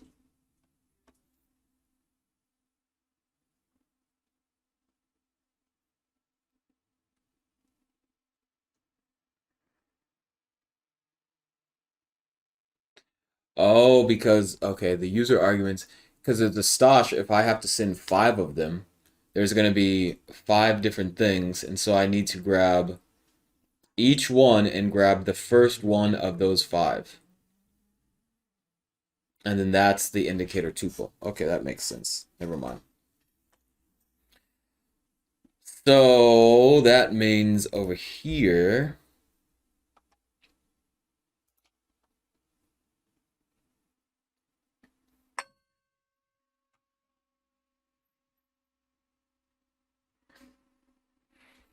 if we have the EMA, right, which has, I think, 2 different settings.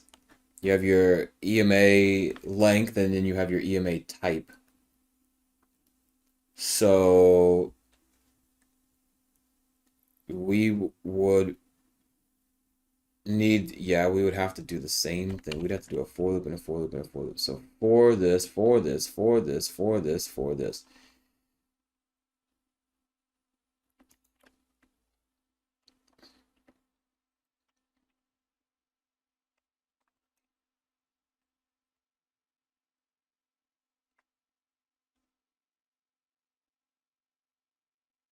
Right? Is that right?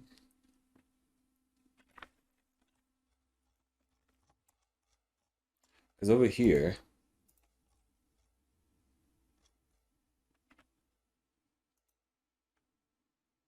oh, this does not work.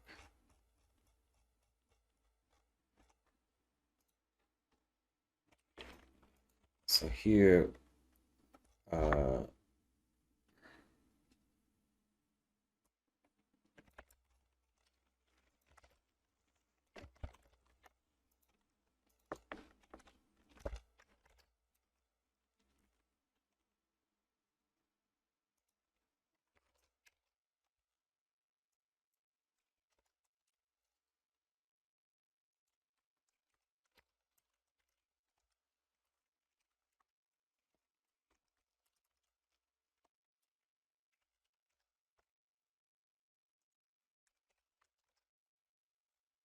what?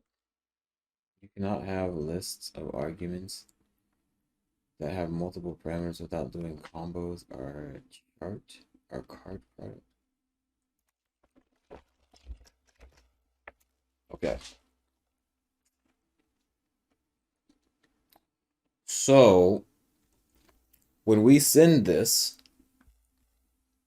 now what the fuck does this look? Columns.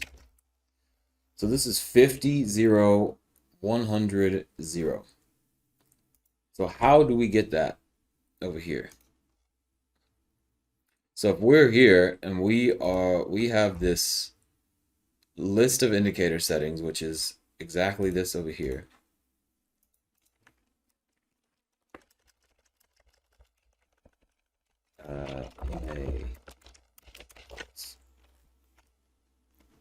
Yes. So we do columns.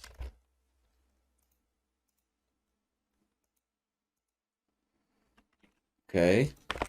So we have this. So we have this. So we have to get this. So for this part right here, we just need the first one. So I don't think that we need a for loop. We just need to get the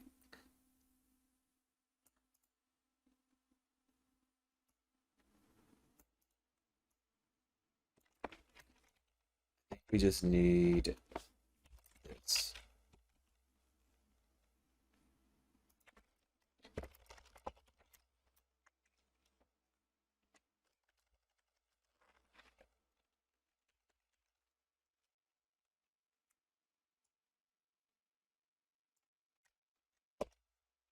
Right? So this is going to be the tuple.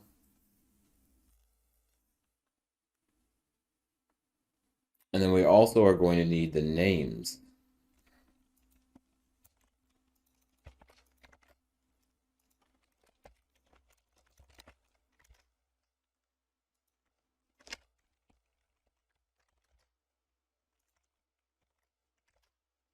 Right, so we are going to need this as well.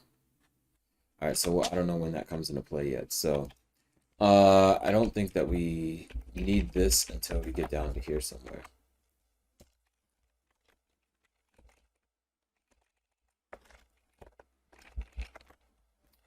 All right, so we're here. We get the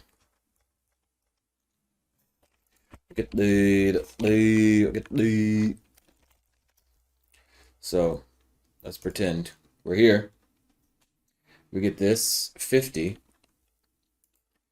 So we're here, we grab that row for the 50. Then we say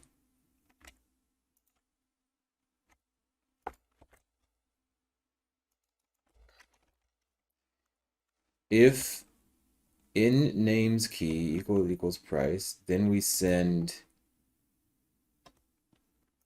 this here. And we do not send the price.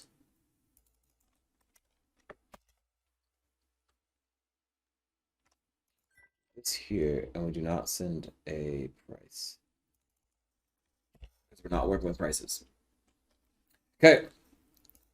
And so now this tuple thing here has to be, I guess we put these indicators at the bottom, I guess.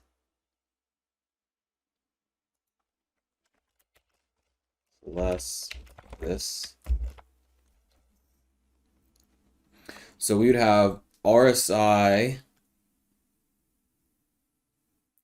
What out name? What the fuck is out name? Oh, so here we'd have the out name plus.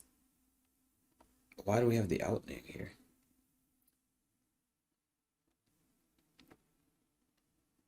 Out name? So this would be like soda good or whatever plus the indicator settings that we, let's say 15. So here we would have 30. We'd have 30 representing this right here, like a 30 tuple. Then plus we would have the 50 and the 0.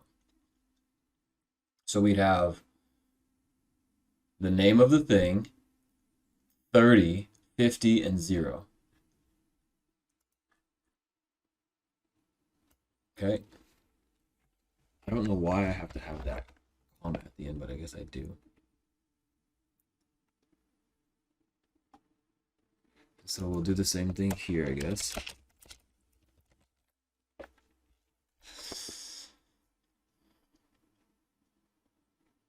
So we've got that.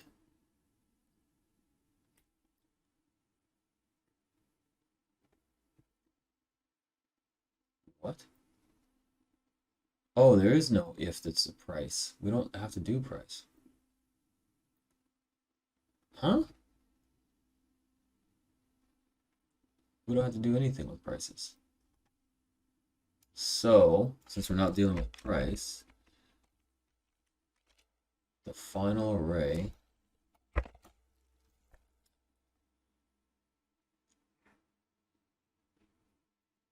counter function name, temporary values, this out name.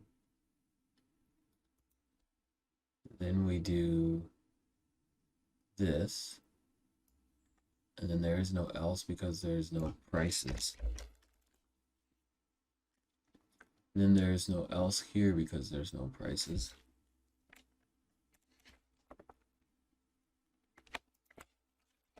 Right?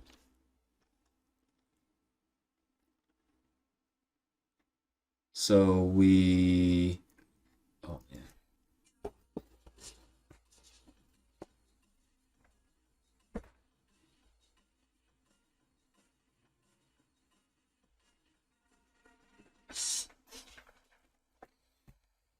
All right.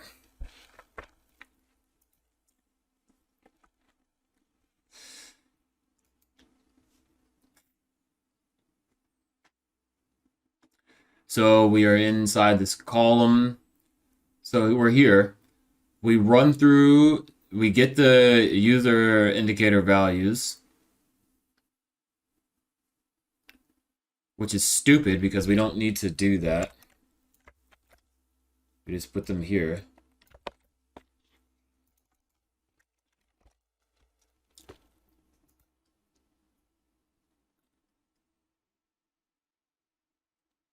Okay.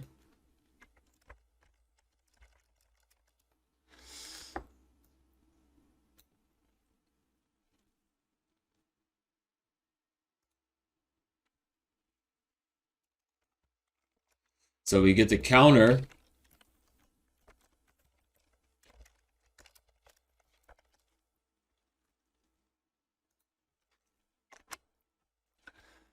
So, okay, so we've gone through and we've gone through 50 and 0. So now what we do is we come back up to here and we go over to do 100 because there's a second column. So we go to column 2, we increase the counter, we go to column 2, we throw in column 2's information with the same indicator settings, which would be 30 for the RSI, with the same output name. We store it into here, we put the counter up, we come back up here, we realize that we're done. We come down to the indicator tuple. Wait a minute. I think we have to put this here. So when we're done with this for loop, we reset the setting tuple here. We come back up. We go to the next one, which would be 50. We grab all the indicator settings for that.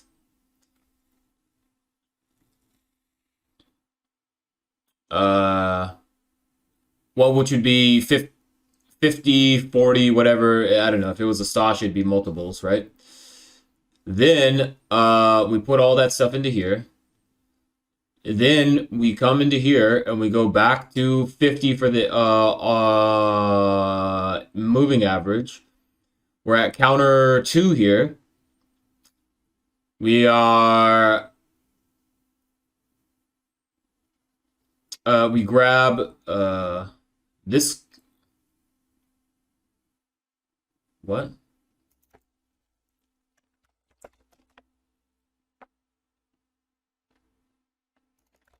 I think this has a shape. Anyways, so we go and we do that twice. We fill that up. All right. We set this back like this.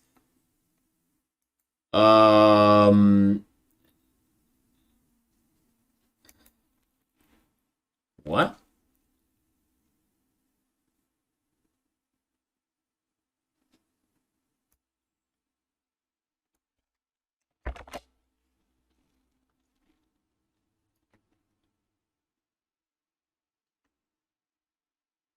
Yeah, I think it actually needs to be like this.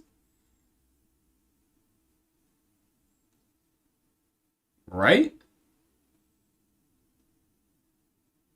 Wait, what?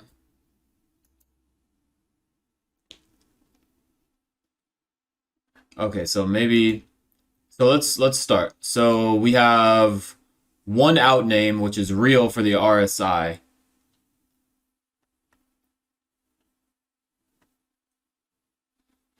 No, for the ATR, we have one. Wait a minute.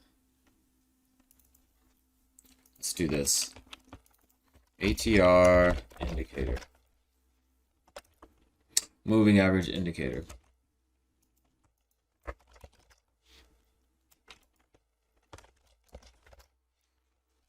Okay.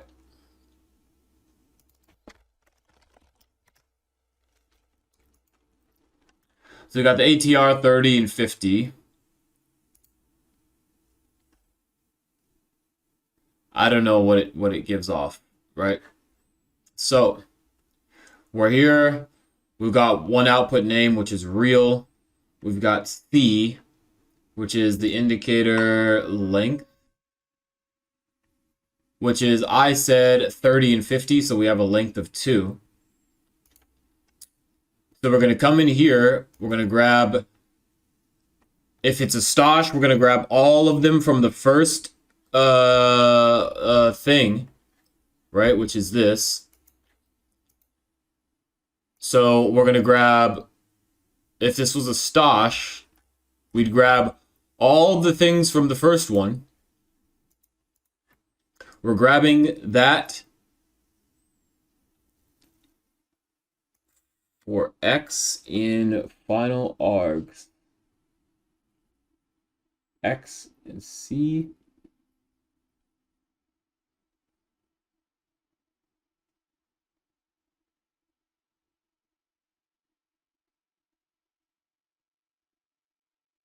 What? Wait a minute. What? Wait, what? Wait, what? Why do I keep getting so confused with this? X is the array object in the tuple. So XX, okay. Thank God I put this here. So C is the indicator result with the array within the tuple. What?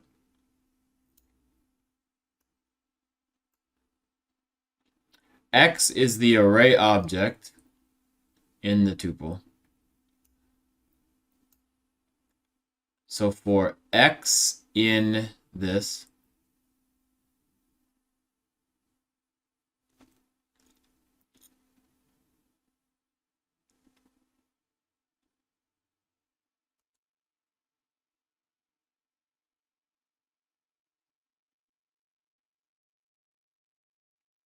wait, how the fuck does this work?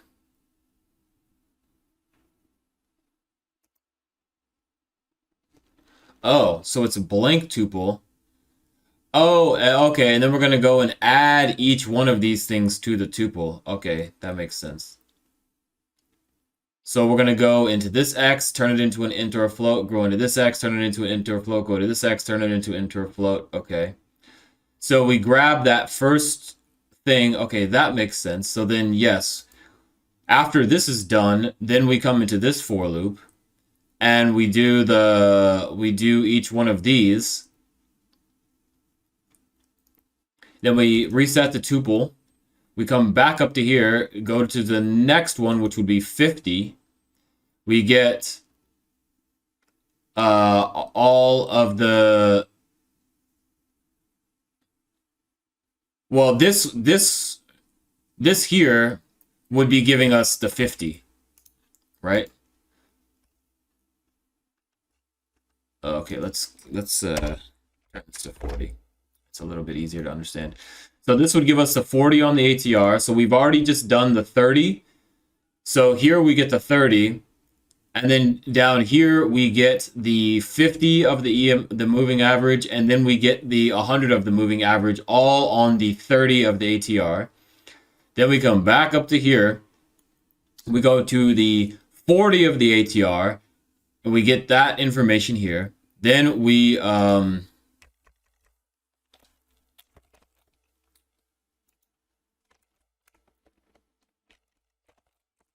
okay. Then we do that. So this works here.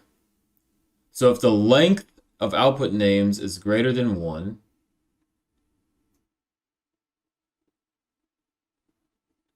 user defines shape 1.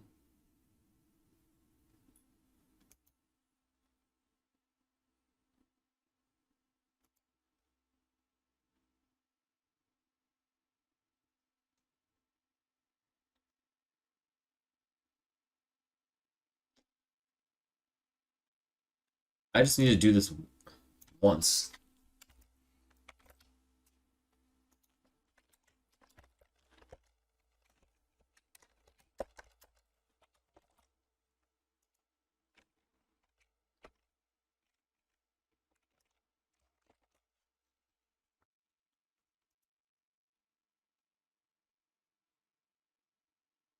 Oh, wait a minute.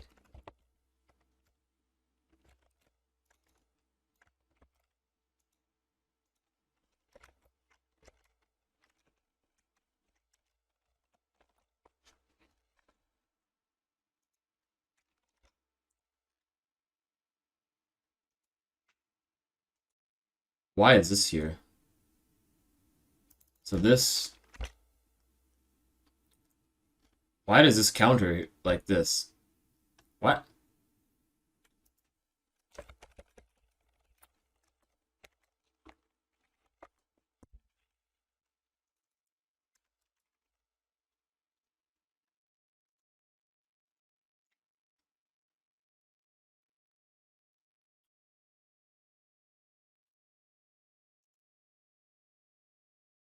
Is that the way it actually works?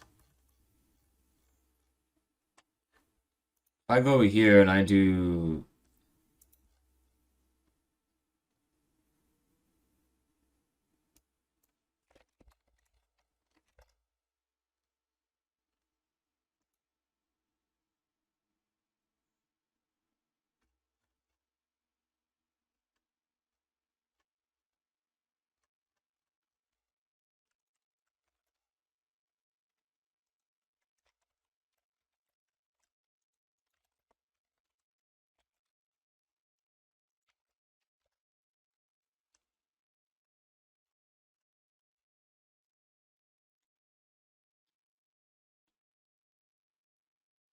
Shit.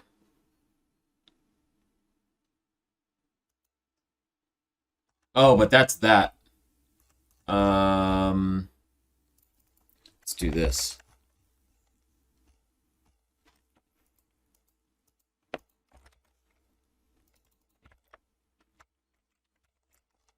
What? I just... Where's the function? What?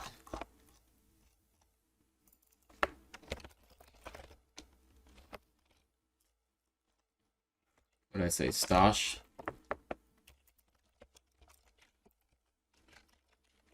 Let me send it. Close. Open. I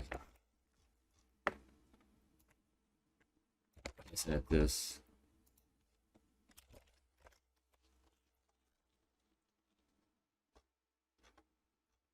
So this returns it as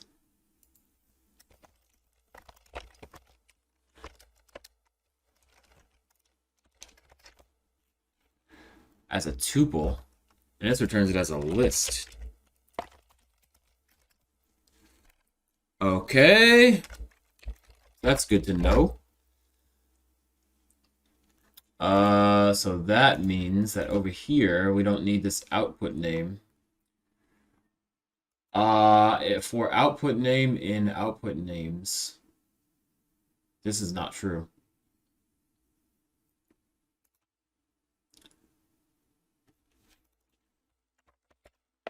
For range,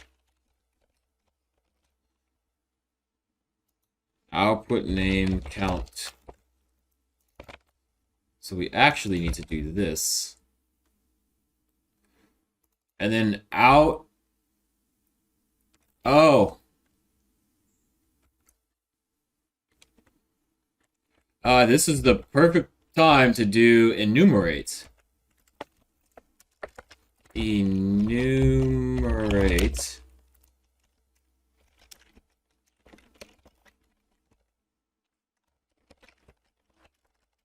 Output names.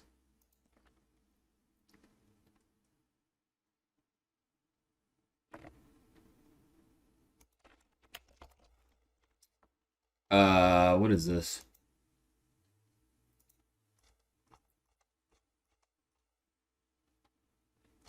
Okay, so we've got our names. So we have out name, out count, and then out name. So we have out count, out name. So for out count and out name, so this is going to give us 0, and then this is a name. So we do that. Okay, that's good to know. That's really good to know. Parameter key equals indicator name, output names, parameter keys. I'm not sure what the hell do we do with that. Parameter keys equals... Wait, what? Why do I do that here? I'm gonna just do that here.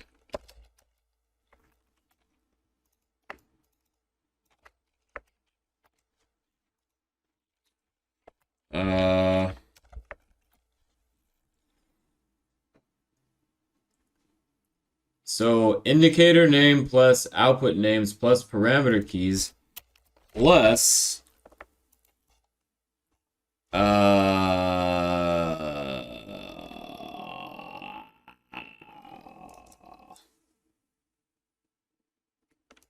this. So we have this list plus this list plus this list. Because the way it's working is we have the output name, then we have the indicator settings. What? Why do I fucking have this again? Oh. Okay. So indicator plus output names. Oh, okay. That's why I have it there. So I have indicator names, indicator name plus output names. What? Output name. Indicator name.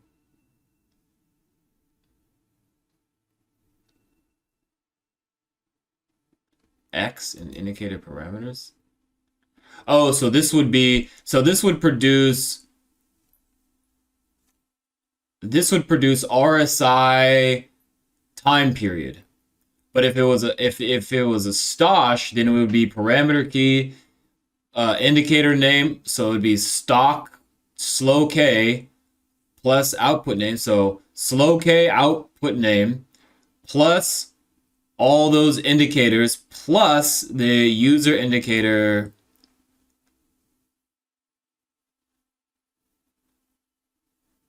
names. So we need the names here actually. User indicator names.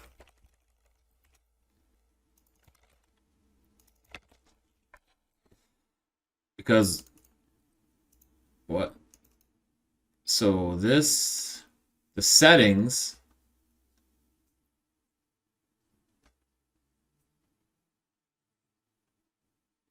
Okay, so that makes sense. Else, if output names equals 1, then why is there any difference here?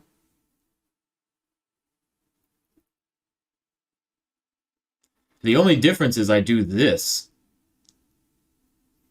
Oh, what? Can you do this? I think you can still do this. Because if you're returning an array, oh, wait a minute.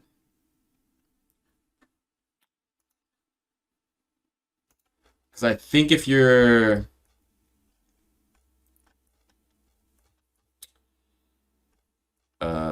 where's that function thing that I just did? Here. So if I do RSI,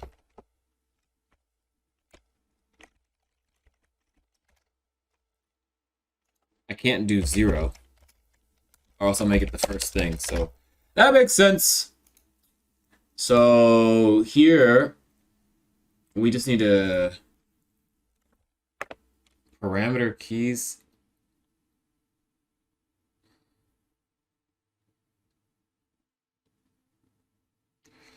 Well, why is this any different? Oh, wait a minute. Indicator name.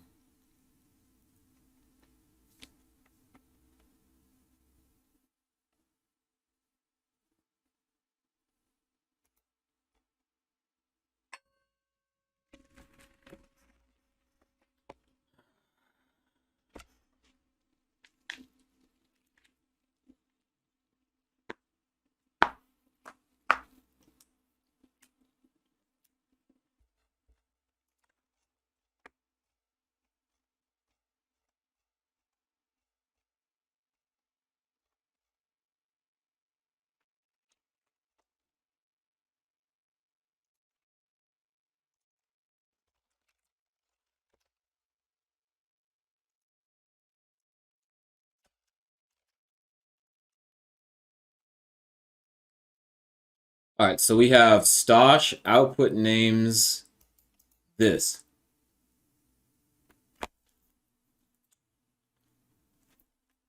So how does that work here?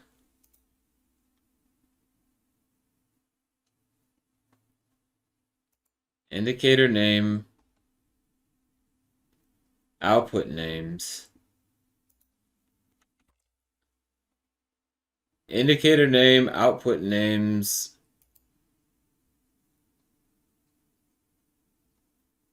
How did I even get that?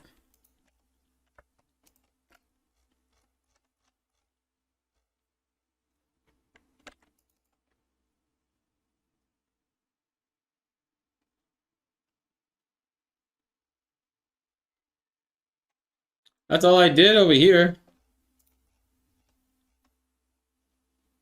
Param keys, I just did this. Indicator name plus output names plus param keys.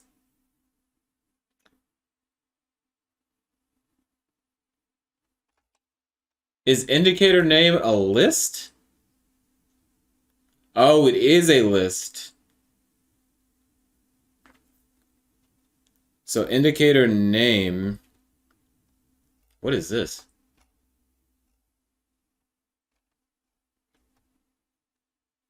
Oh.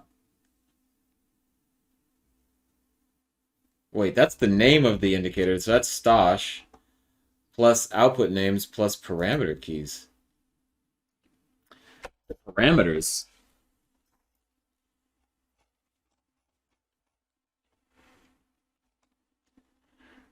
Indicator info parameter keys. Keys? Parameters.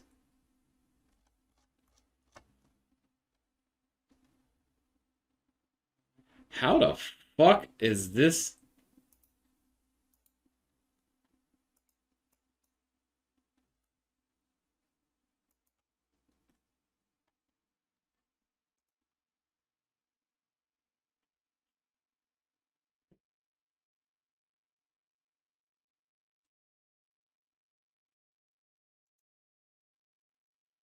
Oh, that's part of the tuple.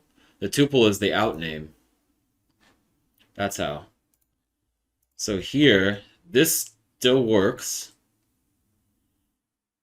and then the out counts, and then the out name. Okay, that makes sense. So if the length is 1, then we have to just basically do the same exact thing.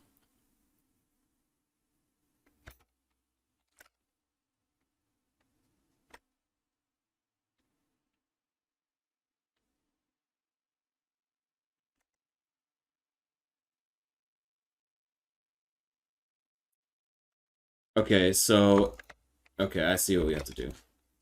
So here the parameter keys has to equal this, and then this. There we go. So the parameter keys, okay. So that's why we don't have to do this. Okay, so here, the only difference that we would need to do is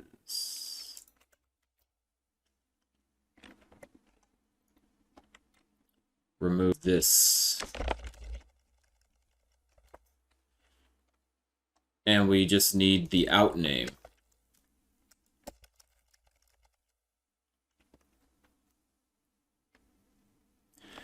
Do we need it?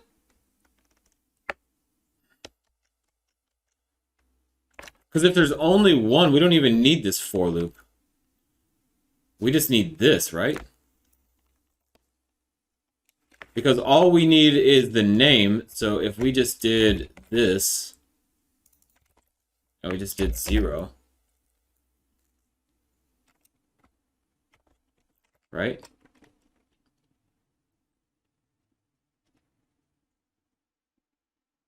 But why do we need the out name?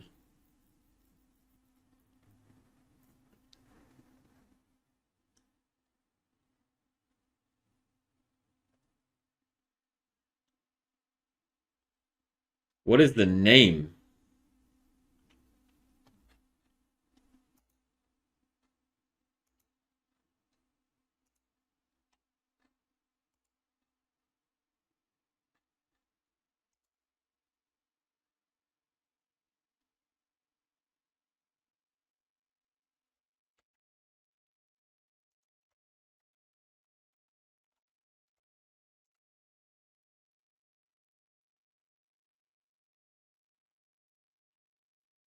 I have a feeling that we don't even need the name.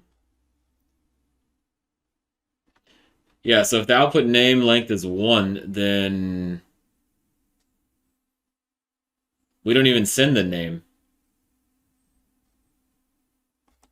We don't even have an out name thing. Okay, yeah. Okay.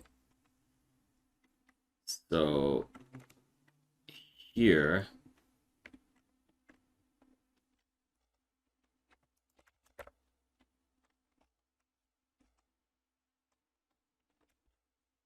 so here, what did I just do?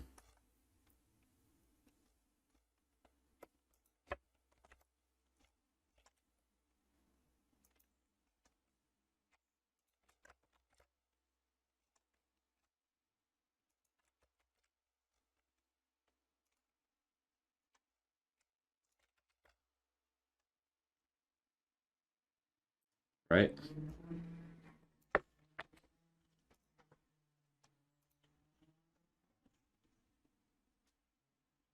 So if this, we don't need the out name. We don't need out count.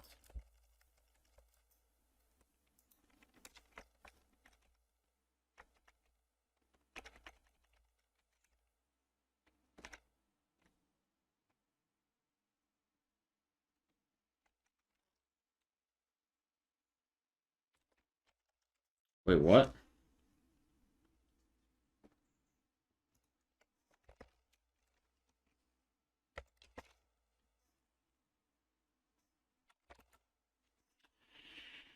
Okay, so for C in range indicator length, we have I for the final user arguments. We get those, and we get C for doing this. We get our counter. We restart our indicators. We come back up and do it again. And then here, we just provide that.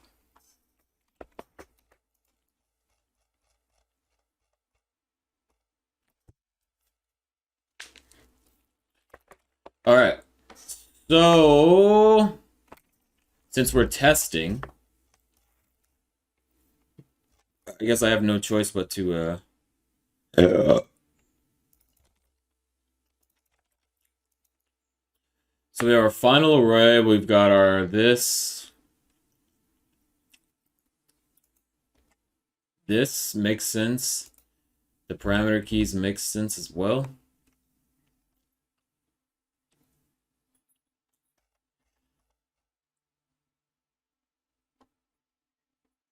All right. So what does this mean?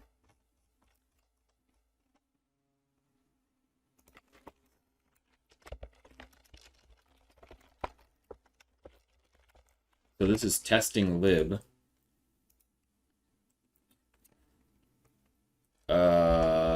So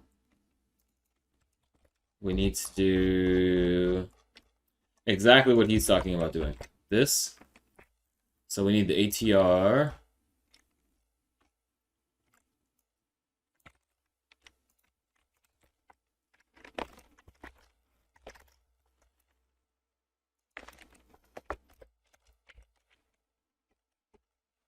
$15.30.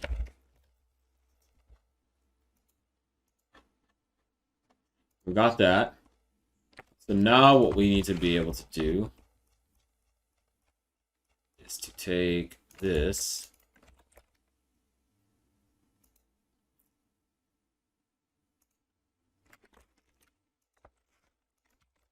and I don't even know what I need. What do I need here? Conc name equals moving average. Then what else do we need? User.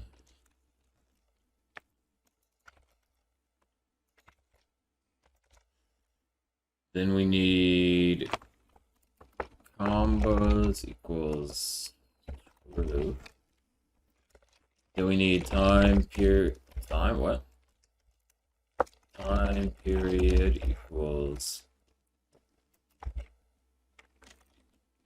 What did I choose over here? 50 and 100.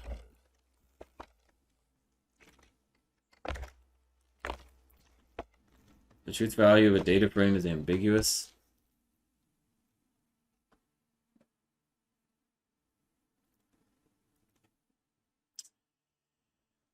Oh, it's still annoying.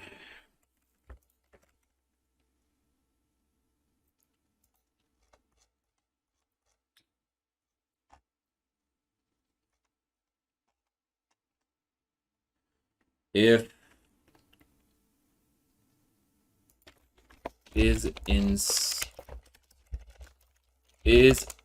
instance is a data frame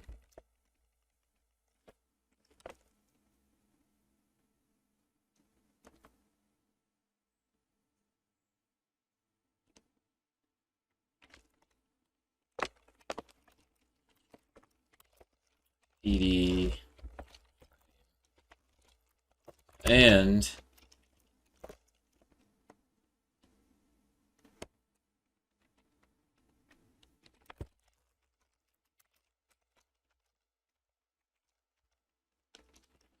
well, I mean, if instance user df PD frame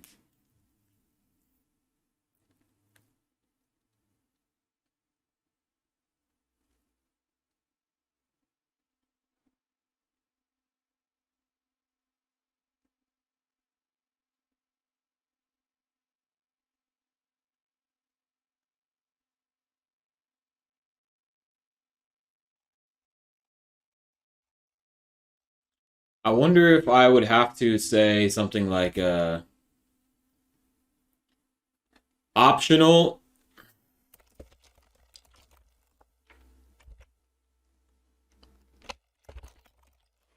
And then do something like np.array none.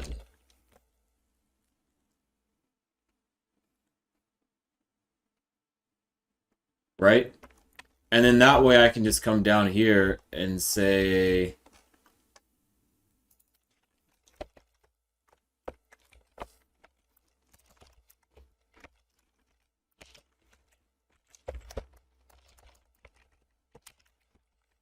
right? This should work right here like this, right?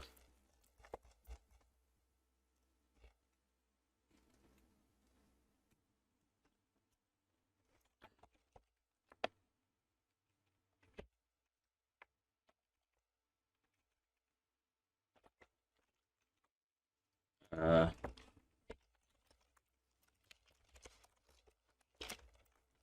uh,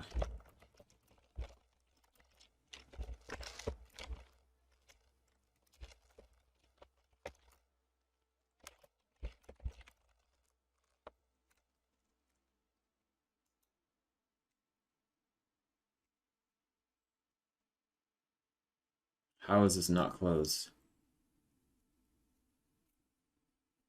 Oh. Can I do this?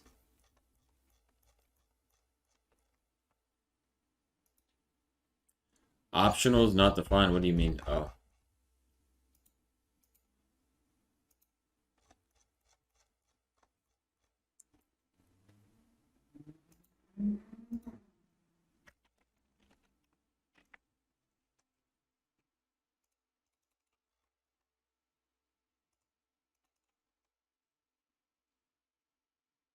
The truth value of a series is ambiguous. Use a.empty, a bool, a item, a any.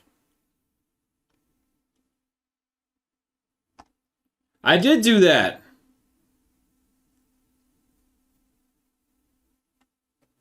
What? If user defined df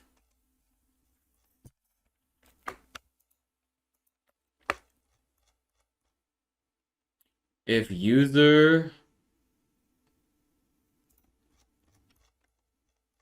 I did do that.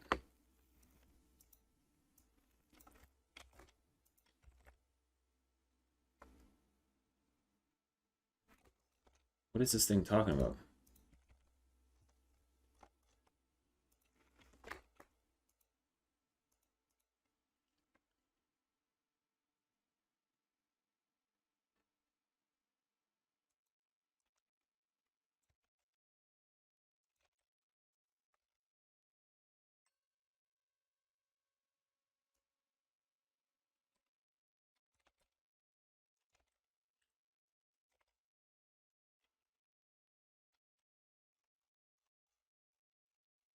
Okay, so what the fuck is this thing complaining about?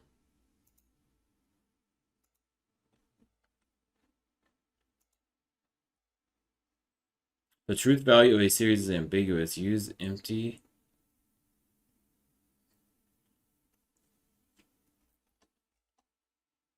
What?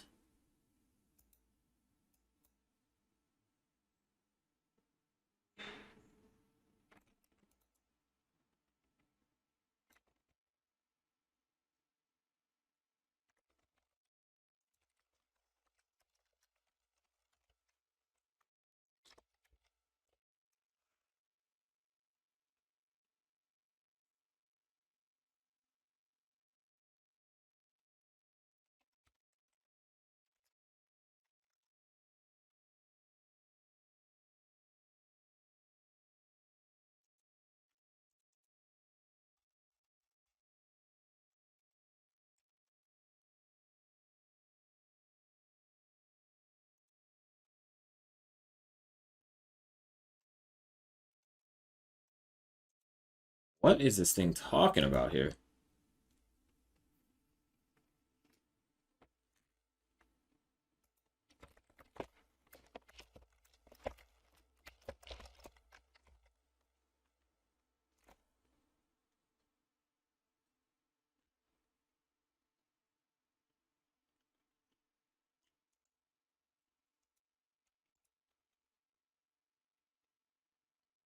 What the What?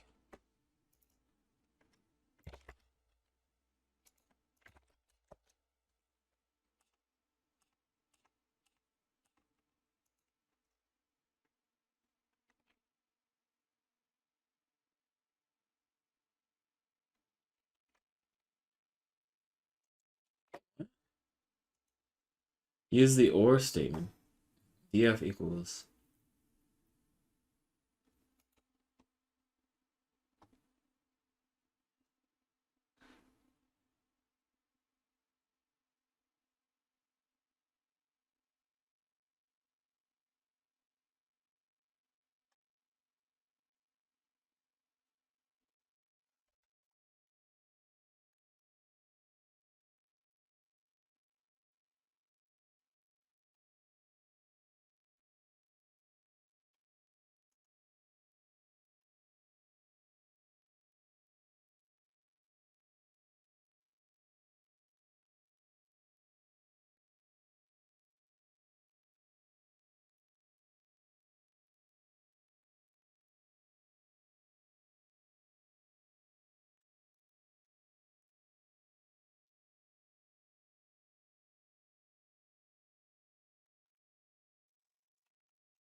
I guess I could just try that. It should still work, right?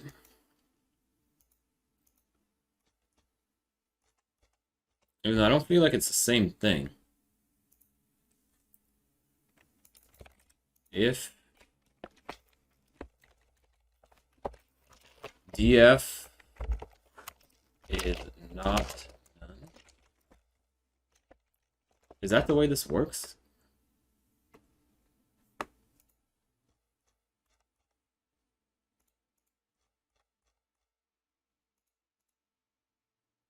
Ah, we made it. So if it is none, okay, okay. Oh, okay, so your is not, so is like, I guess you're trying to see what the type is if you're doing is. Okay, that makes sense. Oh, fuck. Object type int has no length. 158.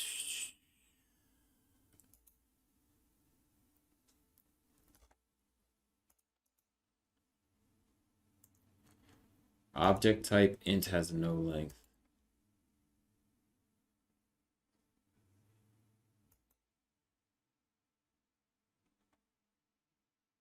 Oh. Wait, what the fuck? Yeah, it's range.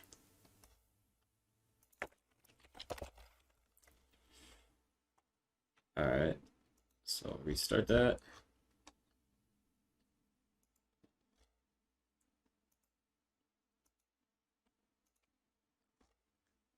Index 1 is out of bounds with axis of size 1.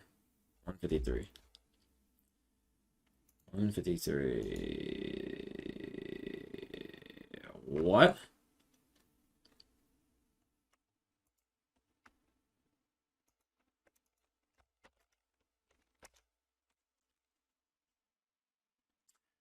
What the fuck are we talking about?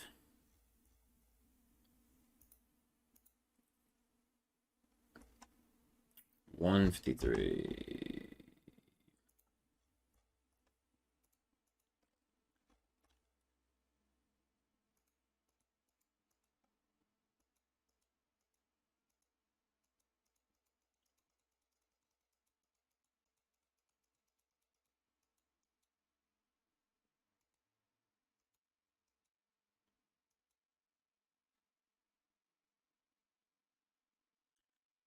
Oh.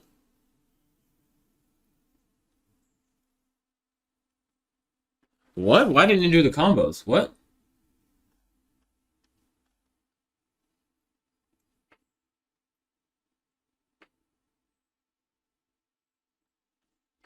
For x in user args list, if x dot size equals 1, biggest is 1.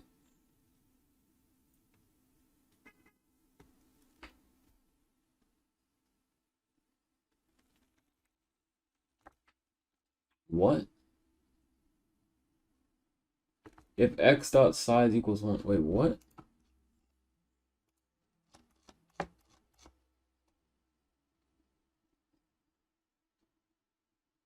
Oh, x is the array.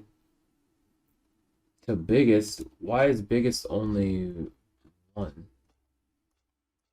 Did I get rid of biggest? Yes, I did. So I have to add combos back in.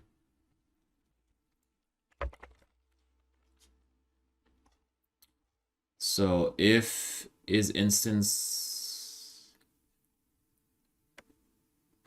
for the bool,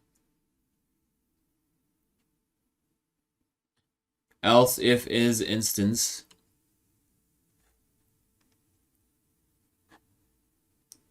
we have to do this.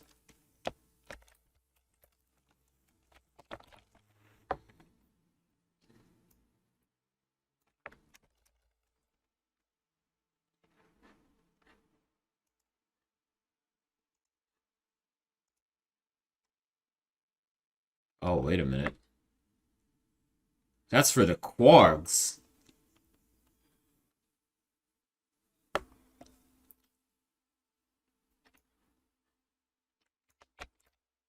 So I guess I also have to do that down here?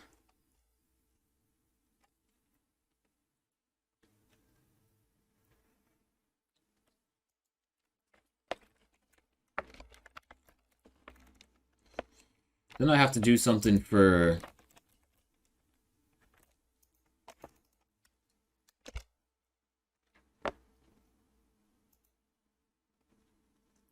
Then I also have to do that for the...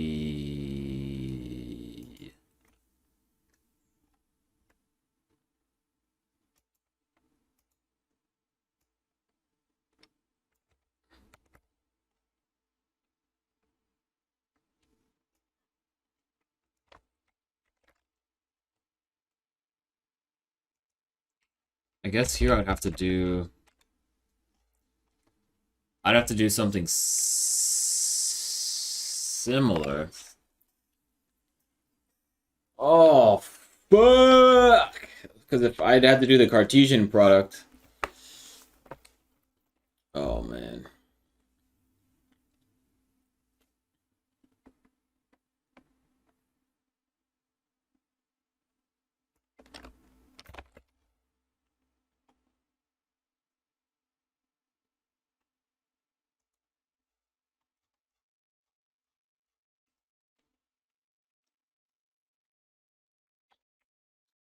So here I have to do some type of combos thing here.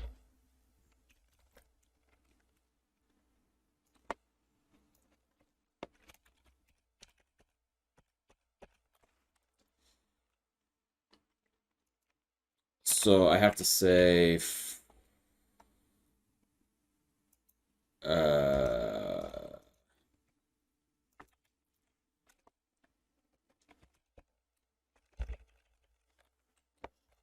So what did I do here?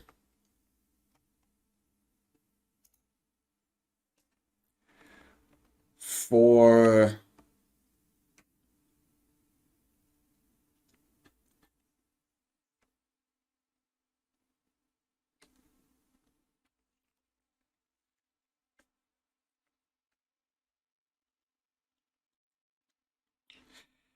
Alright.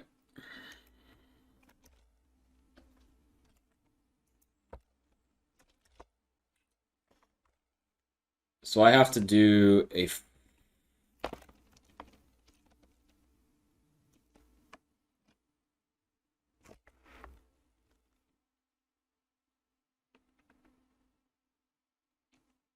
I guess I just have to do this. I guess I just have to do For X in user indicator settings, if X dot size, because these are arrays, I guess, inside of each one of these things, or tuples or something. Are they arrays? Wait, what the fuck are all these things in here?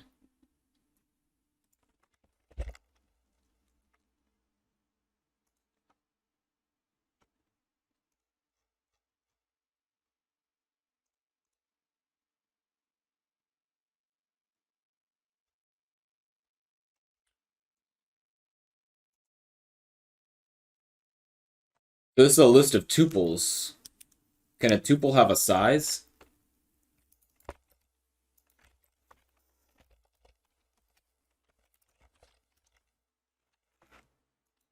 Tuple object has an average size.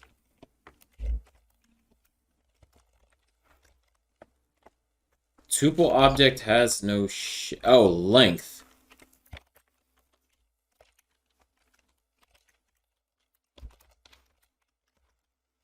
So it has 1. Okay. So it would have to be 4x in user settings if length of x equals 1.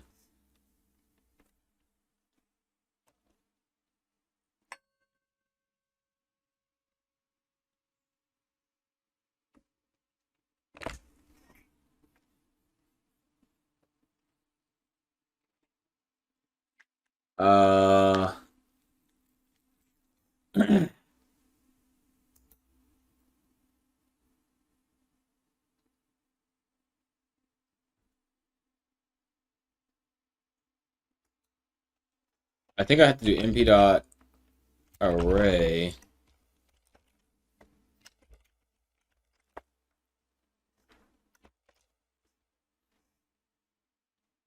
Because x is a tuple.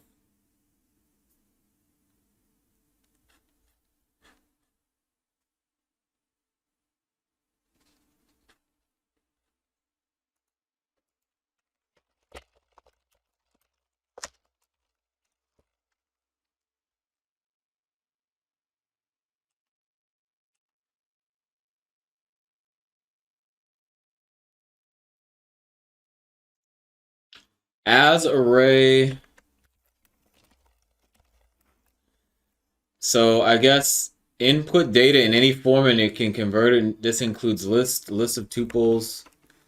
So I guess down here we'll test that theory. We'll say np.asArray, and then we'll send it a tuple here. 16, 15, 18. All right, it works. So here we would do as array x. But what would it do for this, though, is the question. Okay, good. I just wanted to make sure it kept the little squares around it, so we could do 0 or 1 or 2 or 3 or whatever. Okay. So if length of x equals 1, then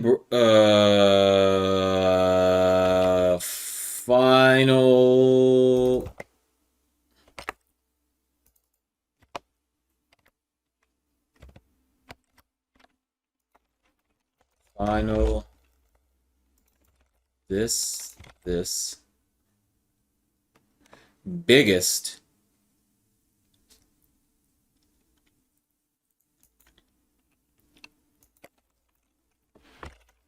so I guess what am I doing here? So I have to enumerate, I have to go into this. I have to say no. We're doing it like this. We're doing it like this. Then we're going to say for x in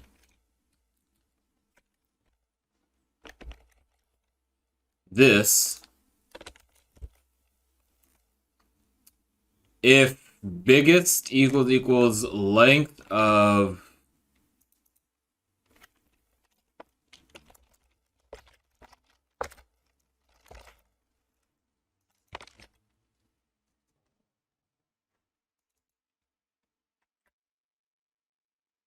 if biggest, okay, so here we'd have to say biggest equals 1. So we'll say for indicator setting in this, so then we grab this, and we say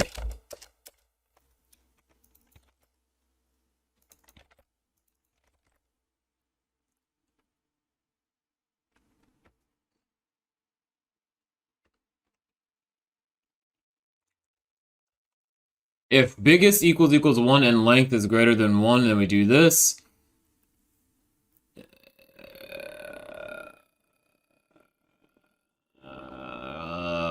Okay.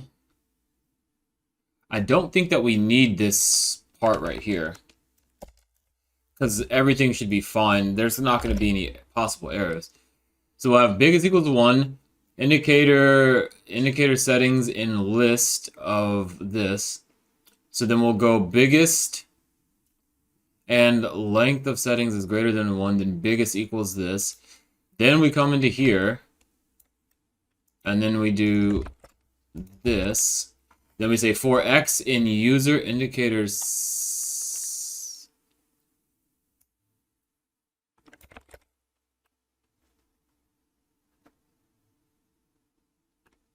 Wait a minute. I feel like I should be able to do this. For indicator settings, if... No, I have to figure out what the biggest is first, then I have to set everything to biggest.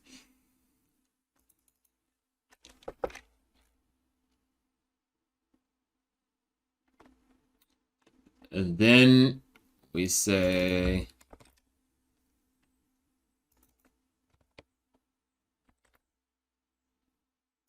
And we say like this.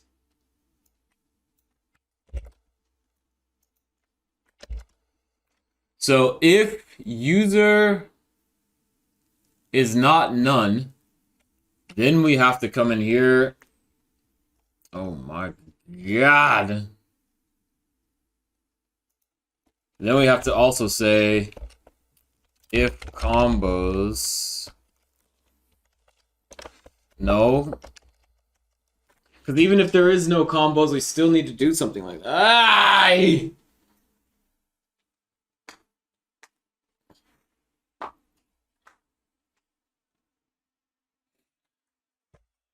All right.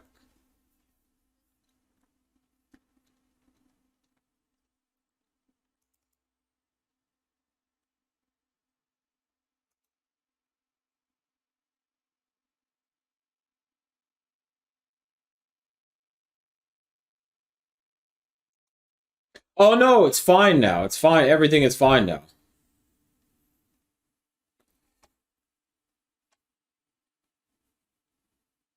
Okay, everything is fine, I think, because this has nothing to do with the shape of this. I think everything should be fine here. No. It's not going to be, though. But I feel like it should be.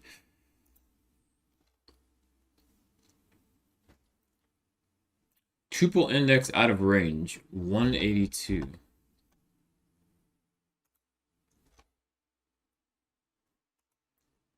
How is that possible?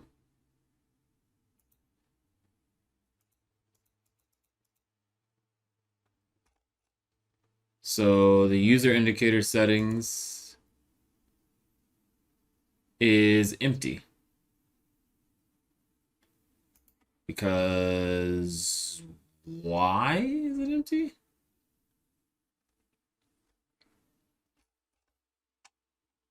How is that possible?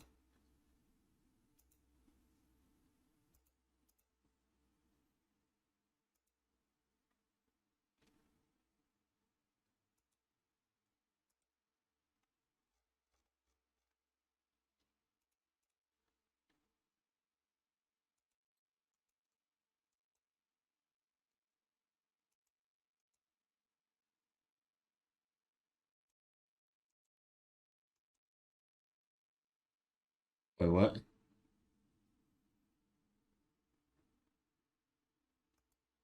Wait, what?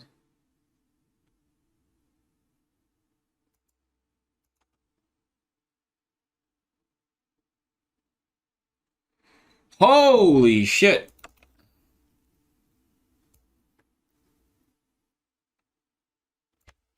Oh. There we go. Wait, what? God damn it. So then this is equal to user indicator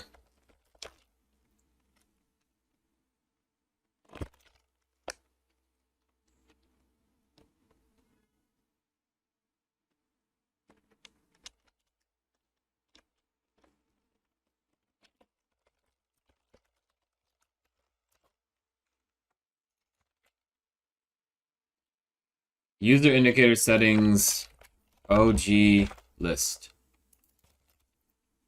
And then we'll put this here. And I'll put this here like this. Okay. So we'll try this, and I'll try this. NumPy object has no index. Oh, that's probably not what I should put there.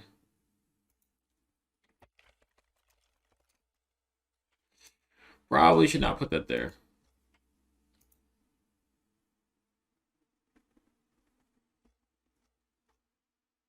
Length of names must match number of levels in multi-index. Length of names must match. Okay, so let's try to figure out what's going on there. Length of names must match. Okay. Length of names must match.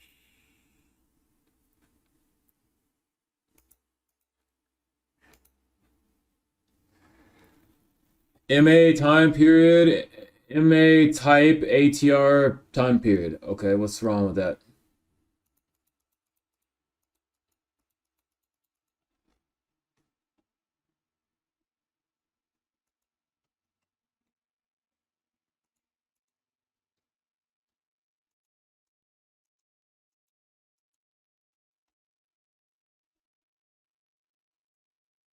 So we've got 65, 15, 80, 30, 115, 1, 1, 5, 15, 130, 30. Wait, what? What happened to the 0? This should be... Wait, what?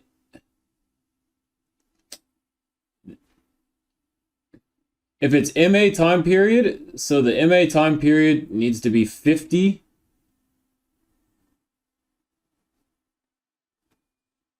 What the hell is this?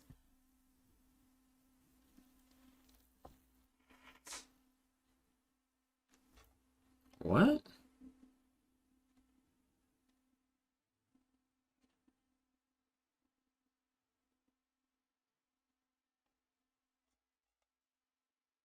Where the fuck is it getting this information from?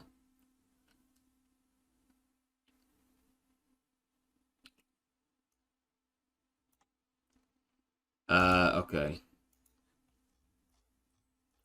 What the hell is going on here?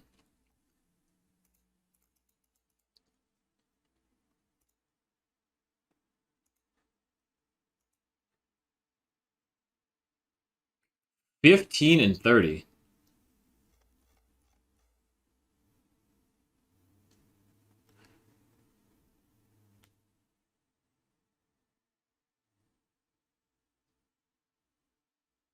Wait a minute.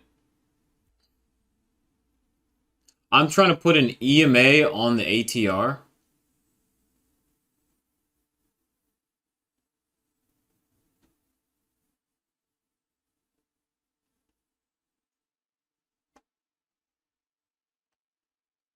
I'm trying to put an EMA on the ATR. So I have the ATR information. I'm putting it on the EMA. So I'm here. I have the ATR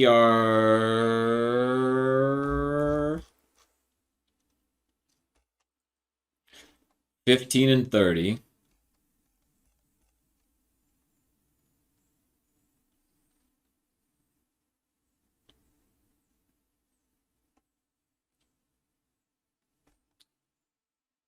So the final user args is 50 and 100 and 0 and 0.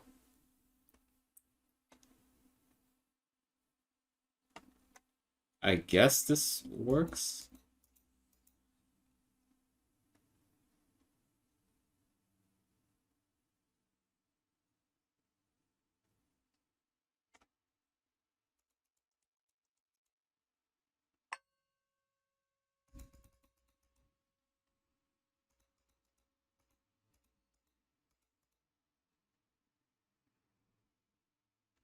So our indicator is 50 and 0.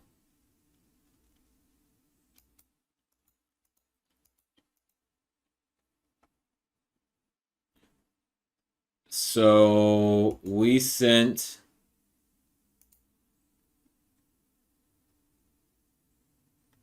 50 and 0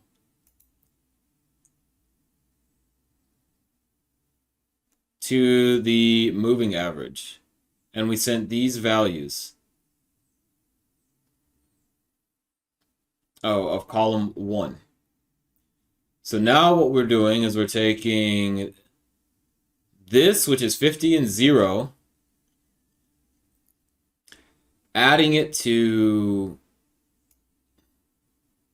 this. Oh.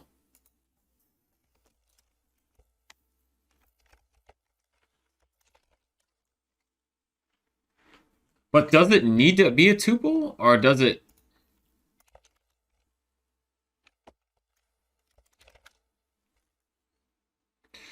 Because what if I'm sending the stosh?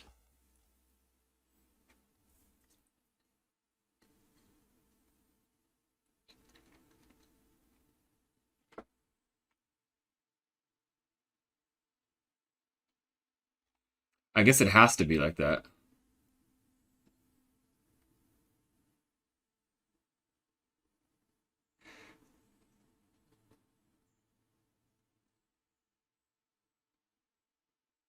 But if we're sending the stosh, I don't even think we need to do this because they're all going to be the same length. All of these are going to be the same length. If I send a stosh, yeah, all of these are going to be the same. I don't. Wait, what? What? Wait, what? What is this? All of these are going to be the same length.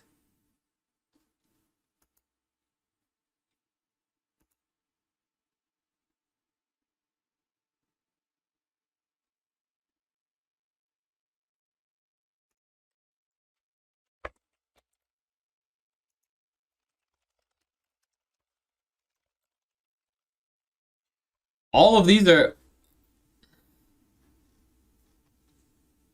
So if I had the stosh that had multiples of these things, then that has this has no effect whatsoever on anything except I just need that information to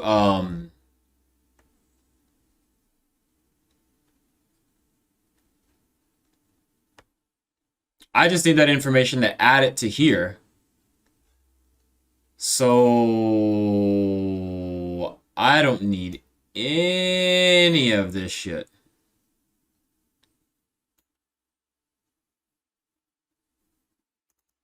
I literally just need this. What the fuck am I doing? What the hell am I smoking? I just need this.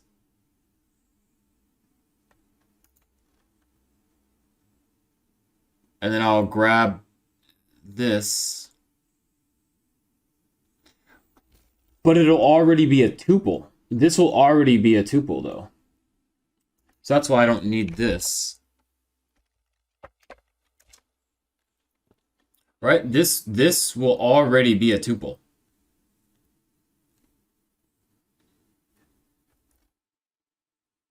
What did I just do? I guess, I don't know. I don't even know what was the original problem. What is going on here?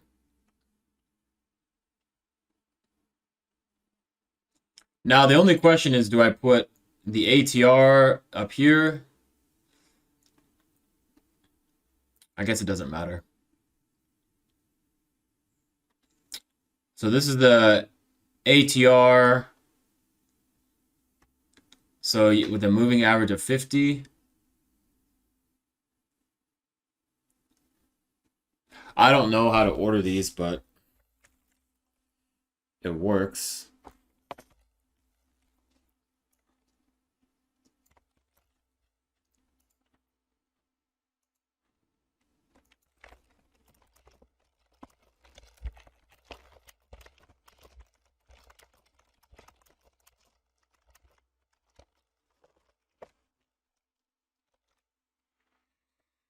So if this is a moving average on the ATR, I think it should be backwards. I think it should be the ATR period is 15, and then you have the 50 EMA and the 100 EMA, and then you have ATR this.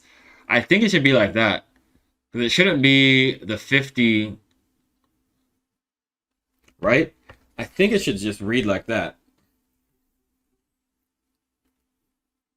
Right? ATR period on top of the moving average, right?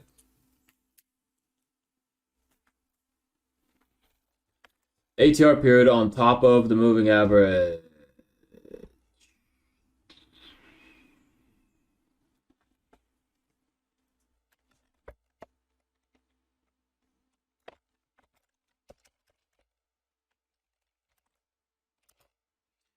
The ATR period on top of the moving average.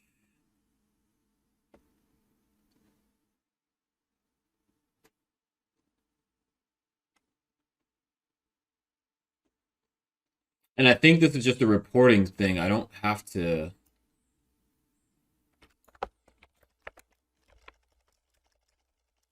I think this is just a reporting thing. I don't think that I have to actually.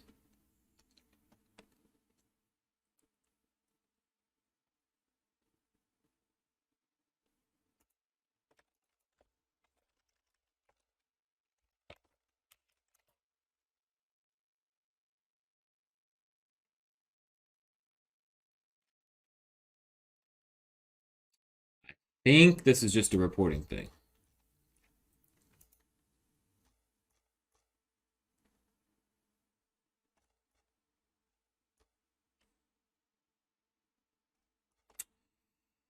I would be wrong.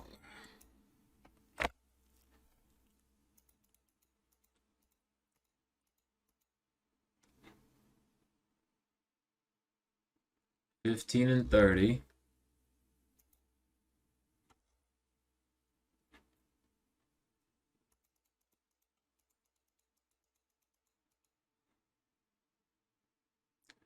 We have 50, 10. We got 50, 10.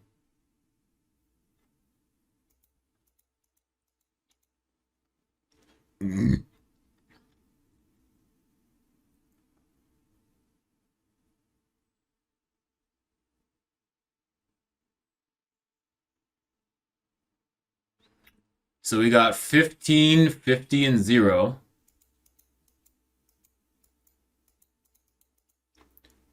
And then we're going to do 30,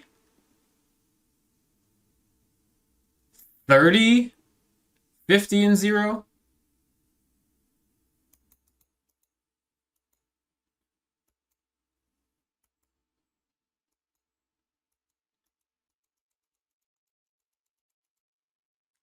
I don't like that.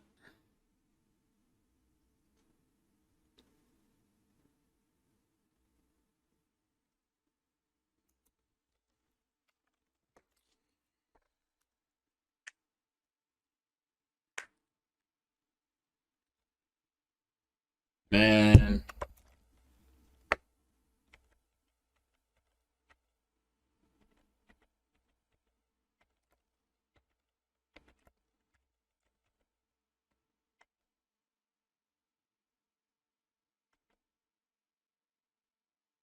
Wait, what?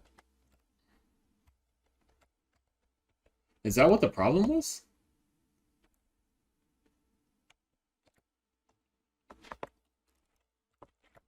Is this what the problem was?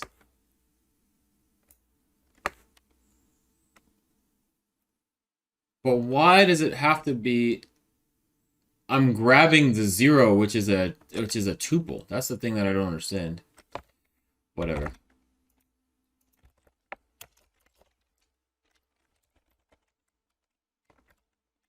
Let's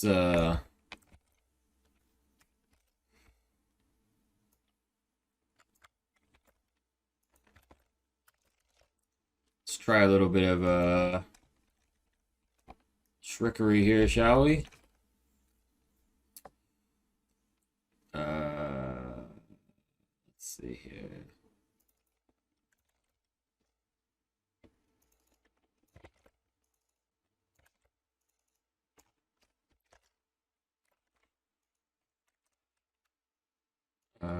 Let's just remove this.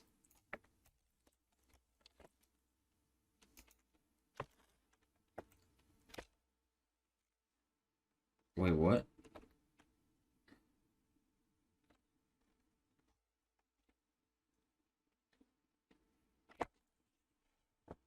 Wait, I needed this to be a tuple as well? Is that really the way this works?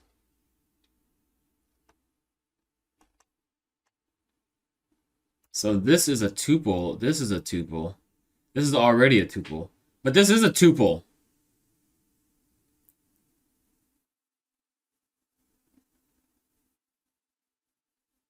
Why do I have to...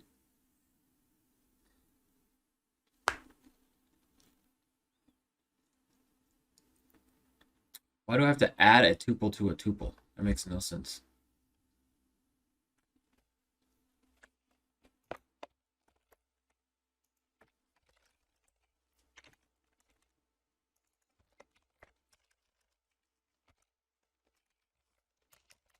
Uh...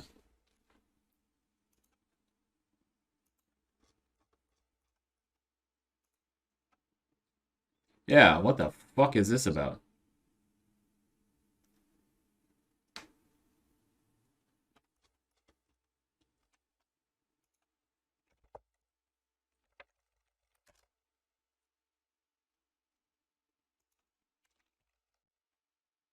I think this was the problem here.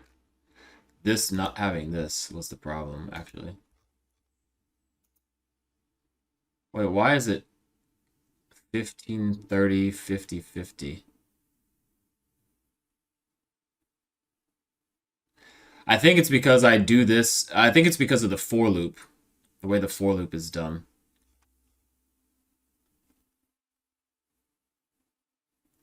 I think I'd have to switch. I'd have to switch these.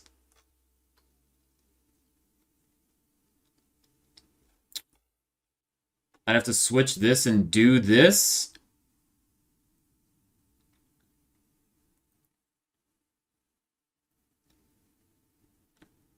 I'd have to...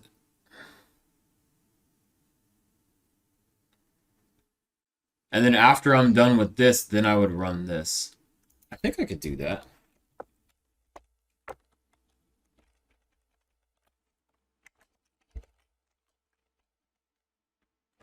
Right?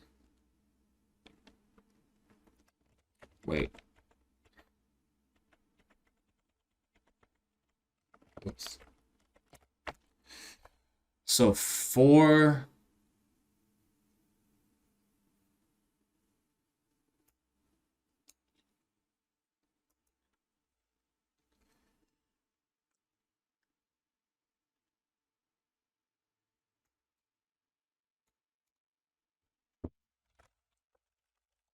this, we'd get the column.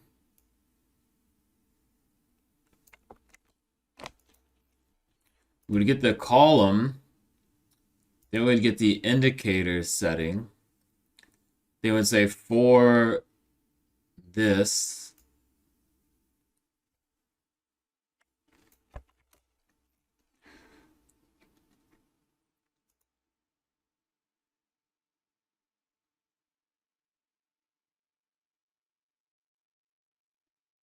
yeah. Is that going to be right?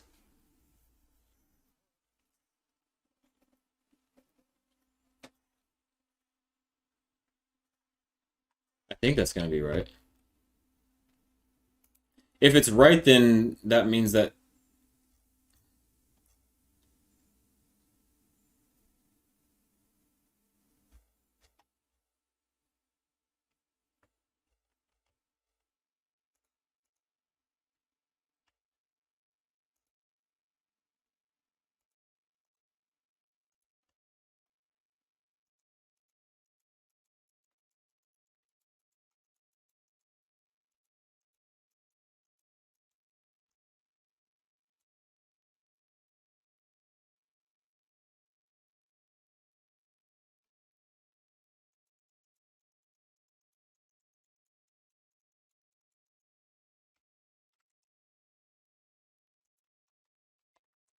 I have to put this here. That's why. Well, I hope that's why. There we go.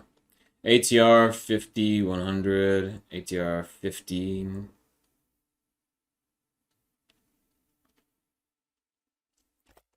I don't know why I like that look better.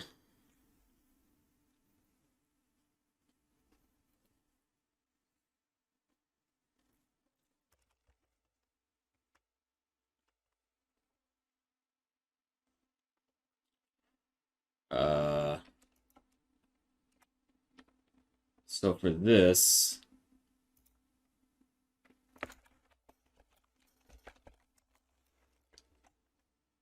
uh,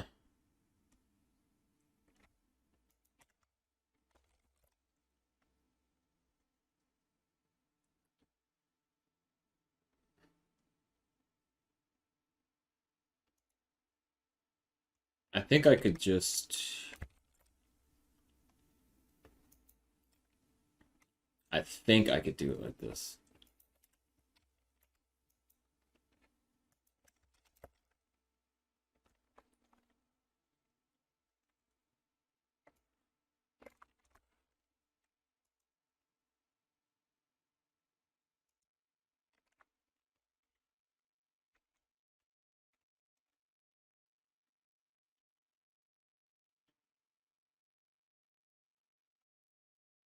Right? Is that the way this works?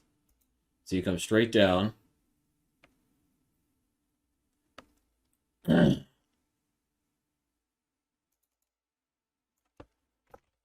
boy. If this works, I'm just gonna leave it alone.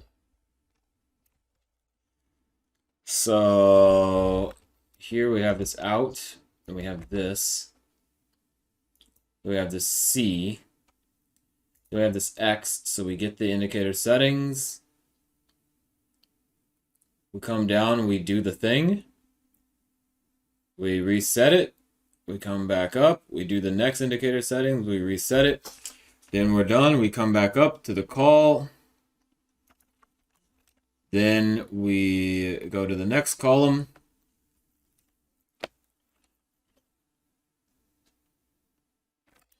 And so if we were looking at this, ATR is 15.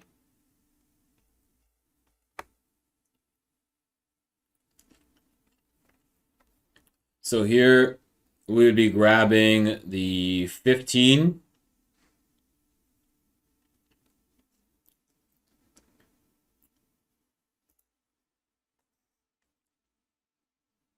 Oh, this does not work at all.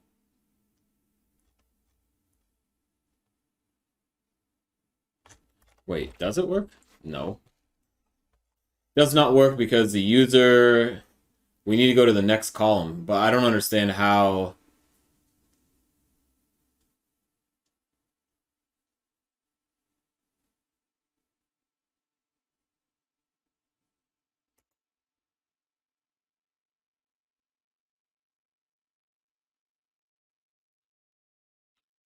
This does not work. Yes, it does work. But this doesn't work.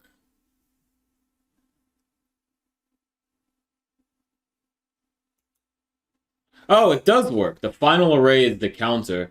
We're going to just stay on this column. So we're saying grab the... Okay, that it does work. It does work. That's why I thought we were supposed to have double data, and when we didn't, I was like, wait, what?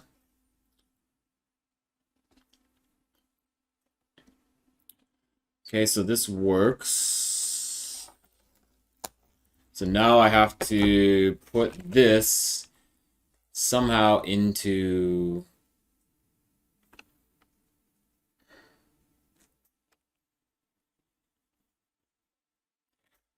I mean, I didn't touch anything up here, really.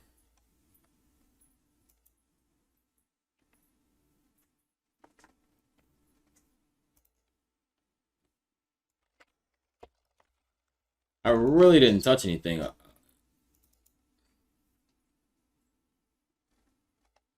I literally didn't touch anything until we get to here.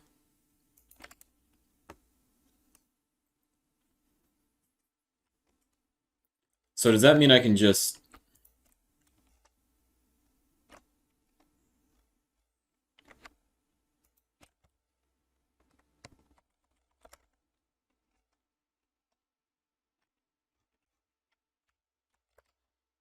Oh man, I'm so scared.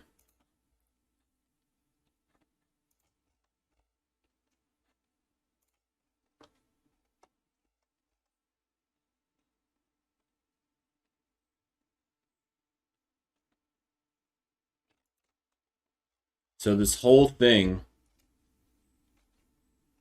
Oh, from here.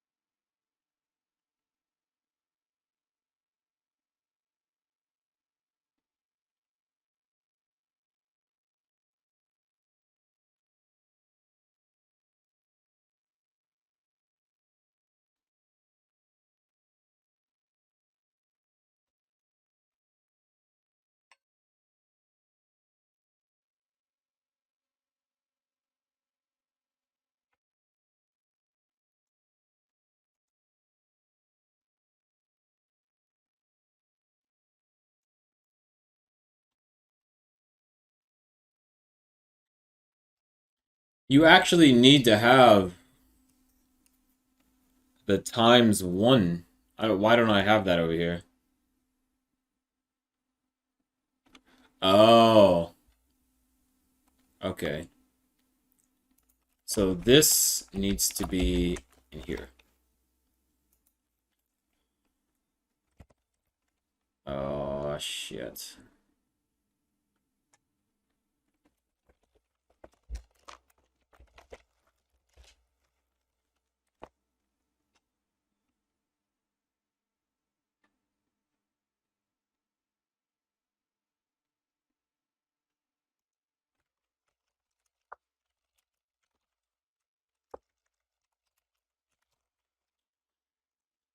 Scared.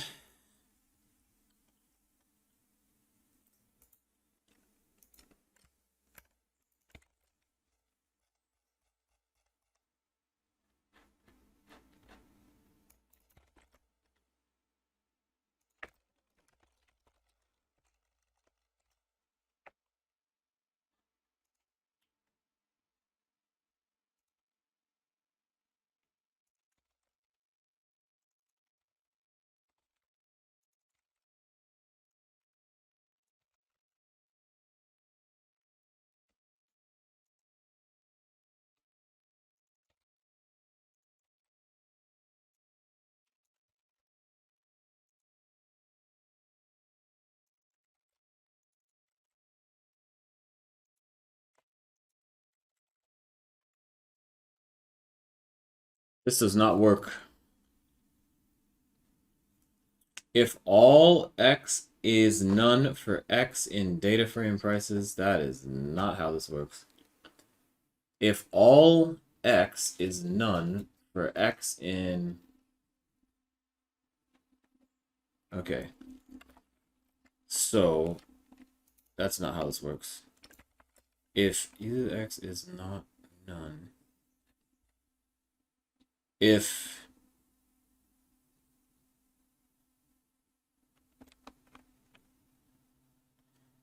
X is none for X, if X is none for X in this. Okay, that makes sense. For X is not none for X in DF prices in this, okay. Else if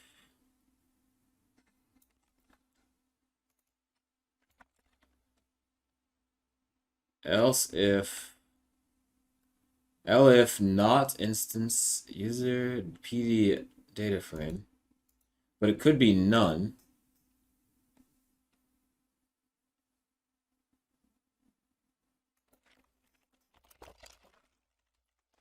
So if this is not none and it's not an instance of a imperative data frame, so L if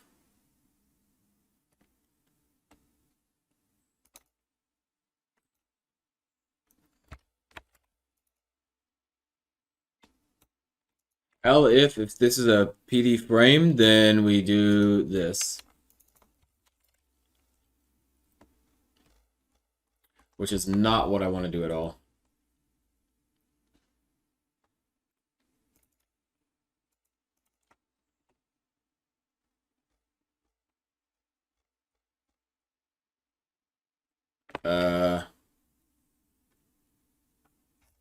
Yeah, I do not want to do that.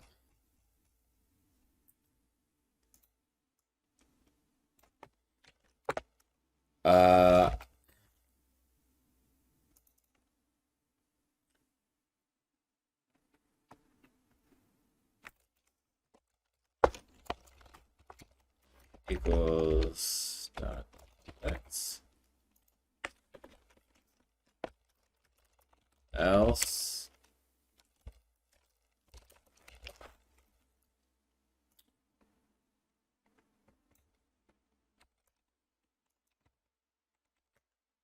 if this is not a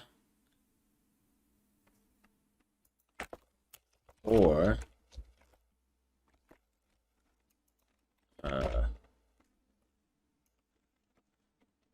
we'll do this.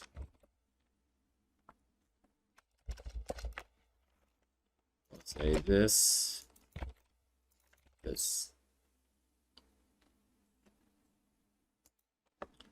Then we'll say this.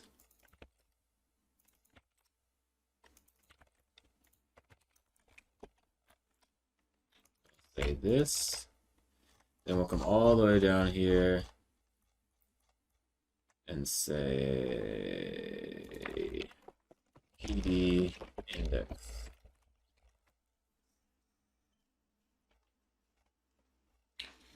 So in theory, this should work.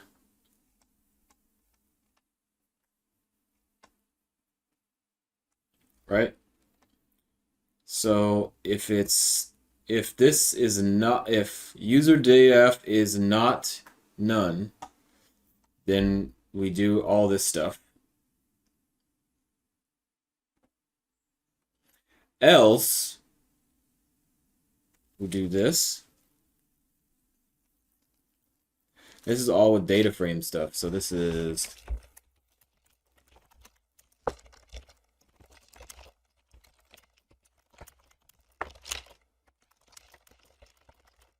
so sending price data as your data to work with. And here is sending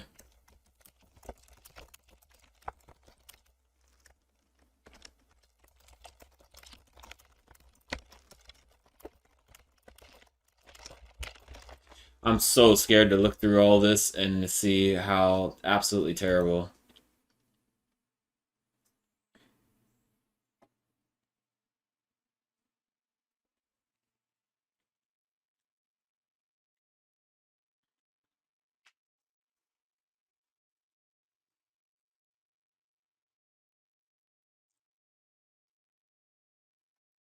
All right, well, let's see what happens here.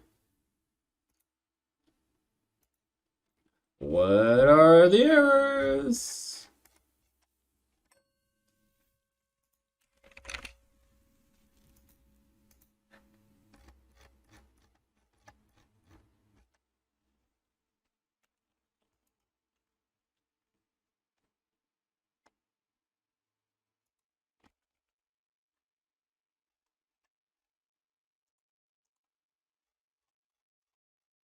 Are there no errors still?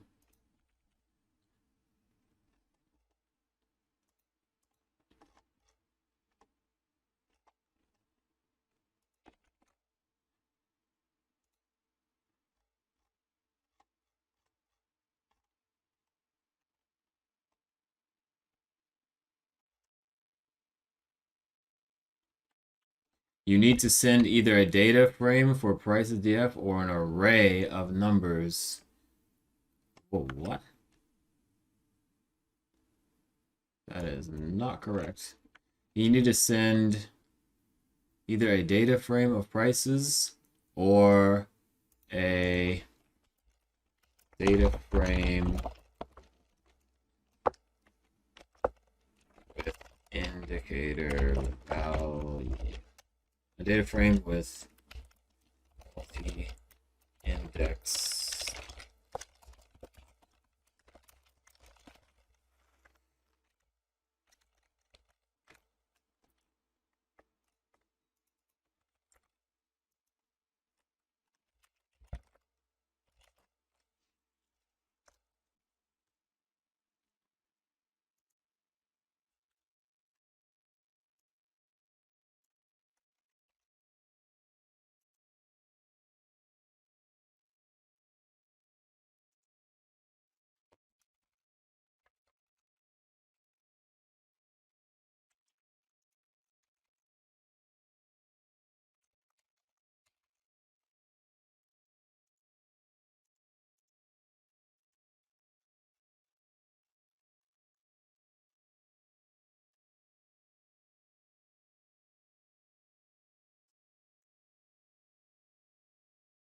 So we want to send the ATR indicator.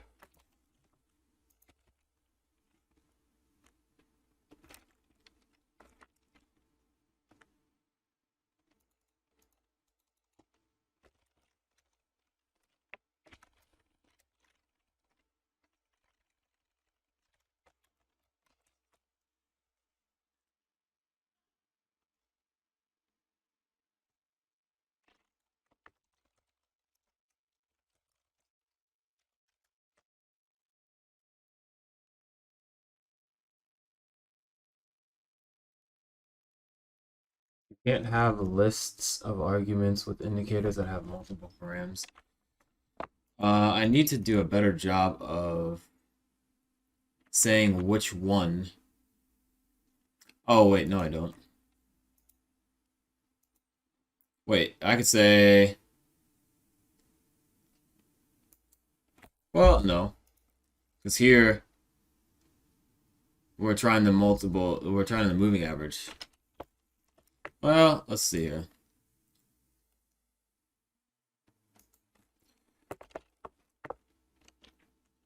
You can't have lists as arguments in the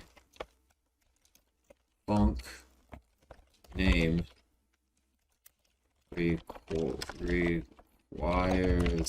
more than Oh shit, I have to do the combos. Requires more than...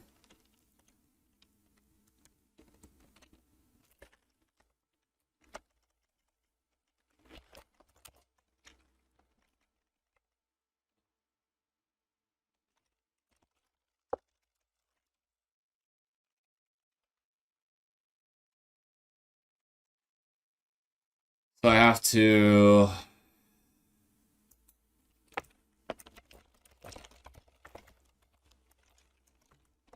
Now I have to be able to make it talib and do cart product with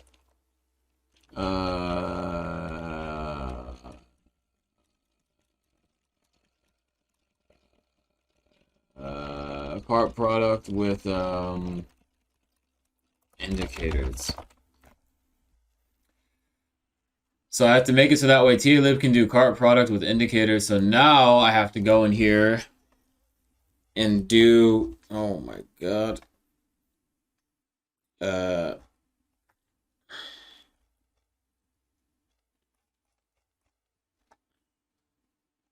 Where is the thing at? Oh, it's down here more. So I have to come into here.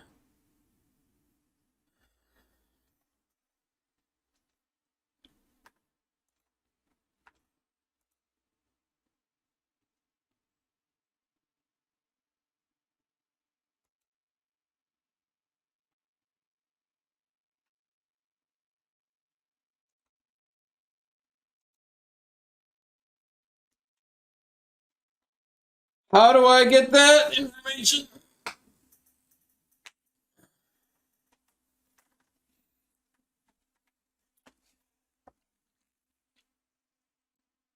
If I had a list of like, oh man.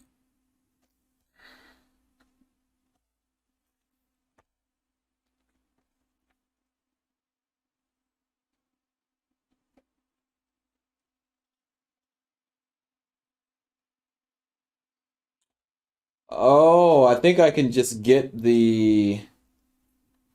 I can get the zip and I can take like the third column or something like that, and then I can just take that. Yeah, I could do that. So I could do something like a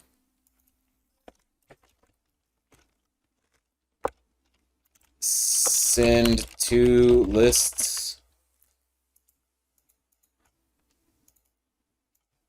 I should be able to do something like sending two lists.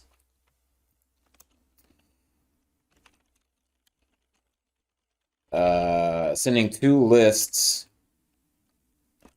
and sending them to product, and then unzip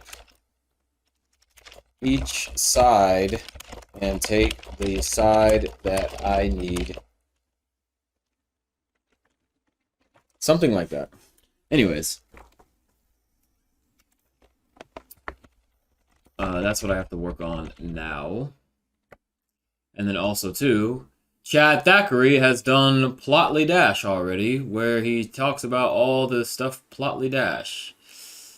And you can do this.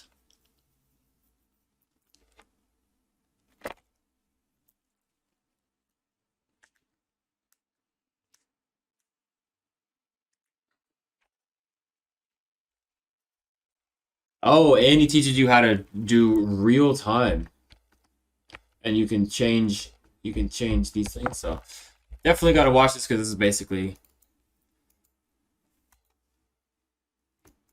I am going to have to watch every video that this guy has done and recreate them.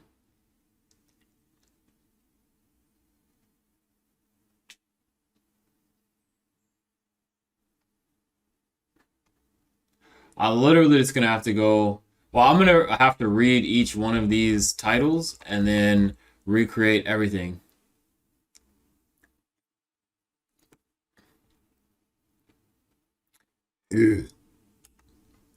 I still don't understand why he does not have his own backtest.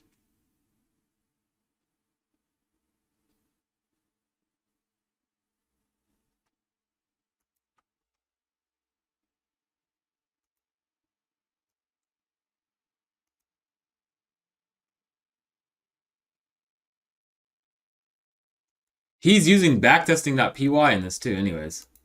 All right, well, yeah, I have to watch this as well. Then,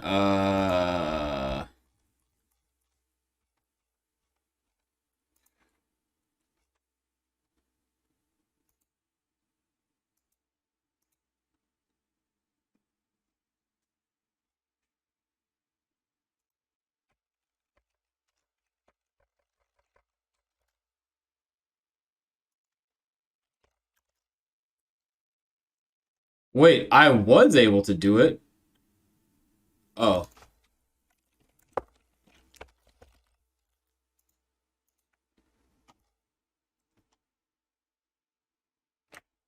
you have to have a list of parameters for.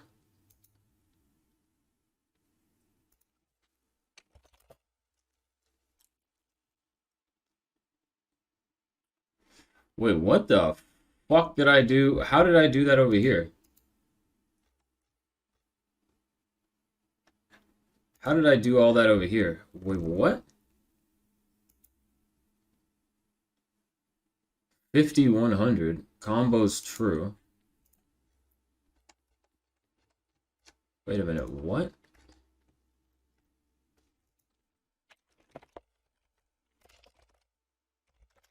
Oh, okay. Um,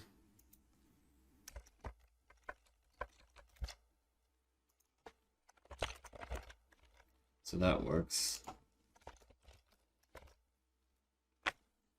I feel like I need to uh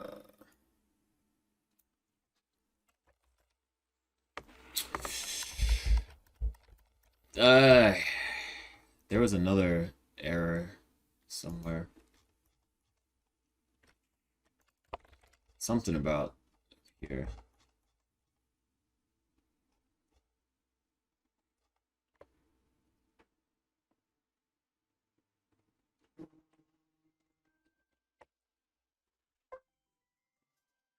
Anyways, it is time to go.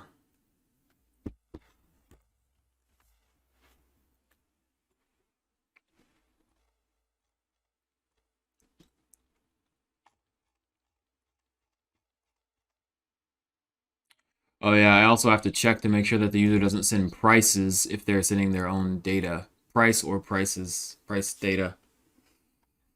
Uh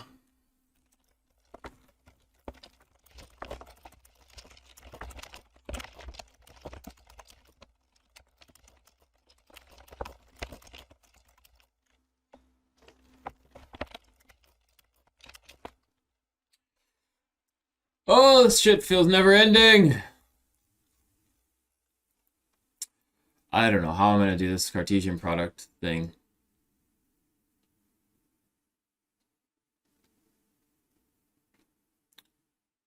Yeah, so I have iterable 1, iterable 2, iterable 3, iterable 4, iterable 5, 6, 7.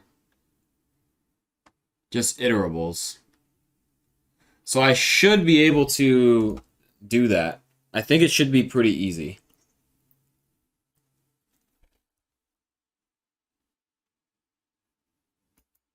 Because I would have to do, if I wanted to do the Cartesian product and I had 30 and 40, then that means, and I had 50 and 100, that means I would want 30, 50, 30, 100. Wait, I'm already doing that.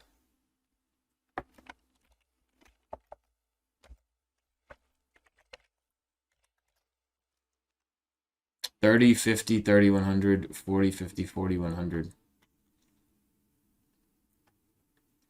So I'm automatically doing the Cartesian product. Oh, it would have to be actually, so this automatically does the Cartesian product. So the Cartesian product here would only just be associated with the actual user settings, and then it would automatically do the Cartesian product.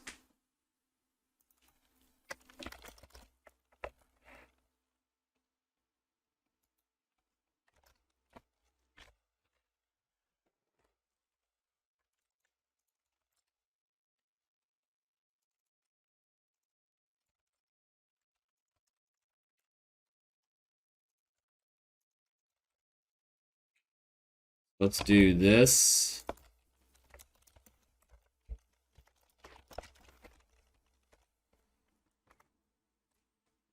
Okay. Let's do this equals this will equal 6, 8, 9. Not enough price arguments, expected 3. High, low, close.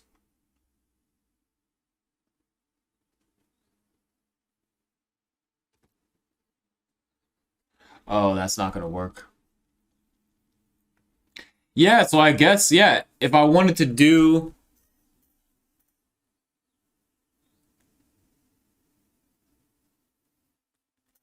I would have no choice but to send 1, and it's automatically going to do the Cartesian product. So I think it's fine, actually. There's no way to do that. It automatically does it. Because you have to send 1 thing.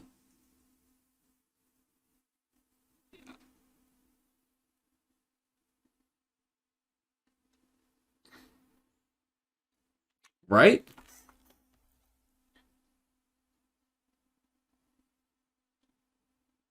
I guess, well, maybe there's a situation, actually, no, wait, I take that back. Because maybe there's a situation where there's, well, I know that there's a, like the MACD, right?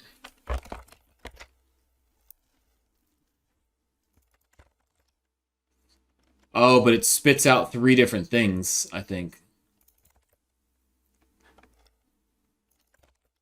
Right? I don't think this is going to work.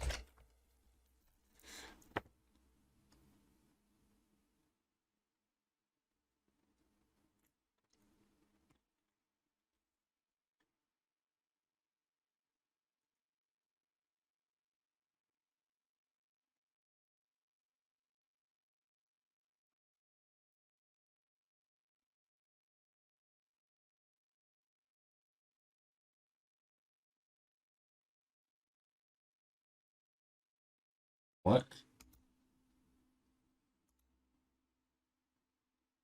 What is this thing talking about?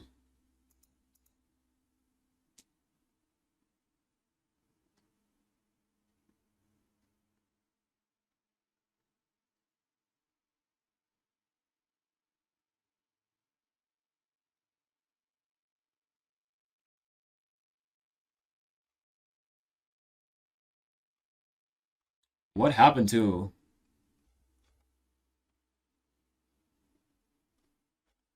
What? Oh, I guess I forgot that comma there.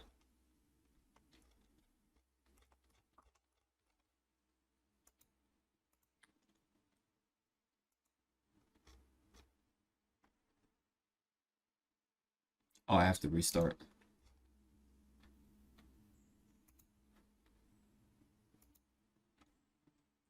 What?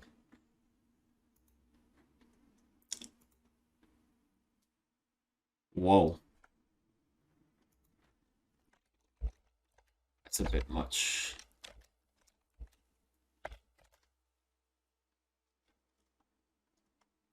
We have the MACD signal, MACD histogram.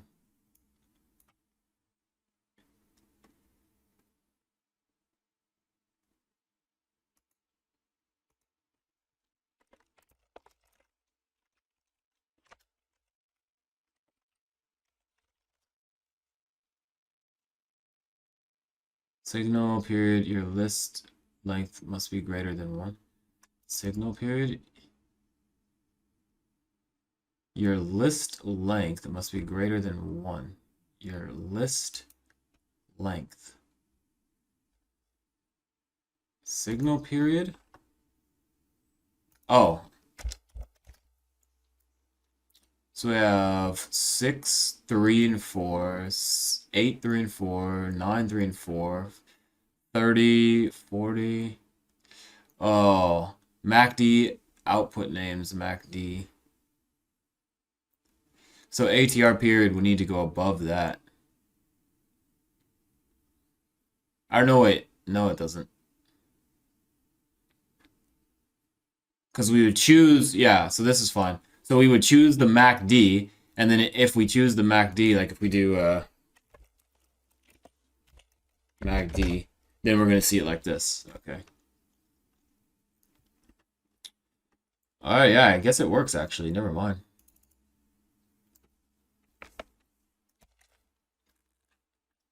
Why doesn't it work with the stosh though?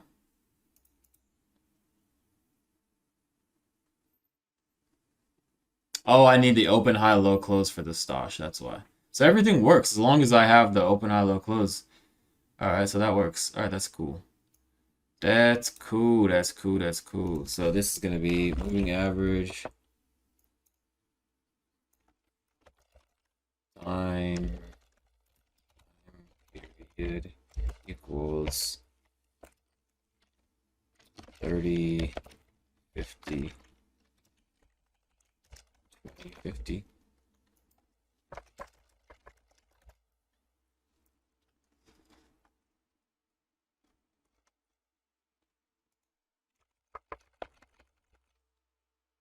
Oops.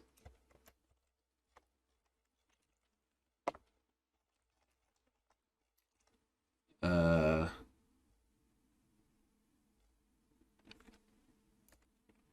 okay.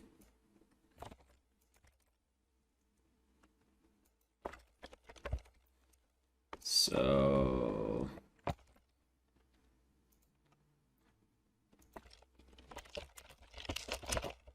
we have to uninstall the freedom, then pip install dev and try again.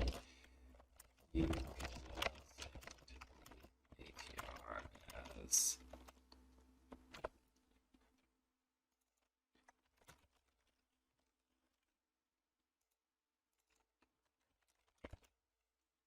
as an indicator. You can now get and eat a moving average from the ATR.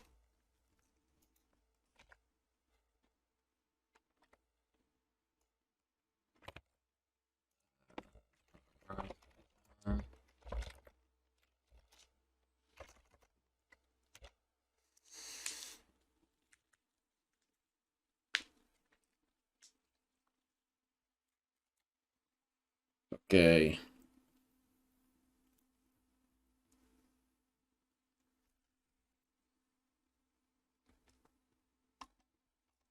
Okay. So we will delete his thing.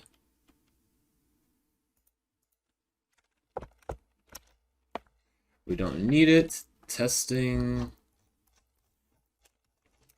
We don't need any of this anymore. Ugh.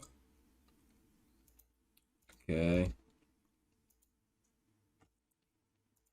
And then there's number cache all over the place.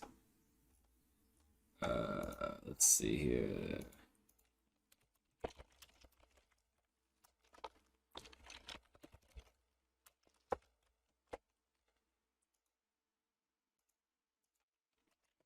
U.utils.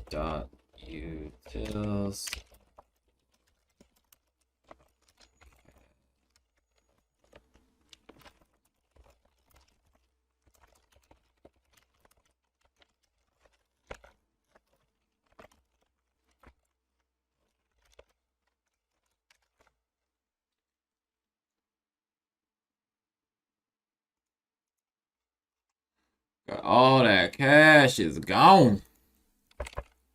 Right. Oh fuck, we have to check number stuff.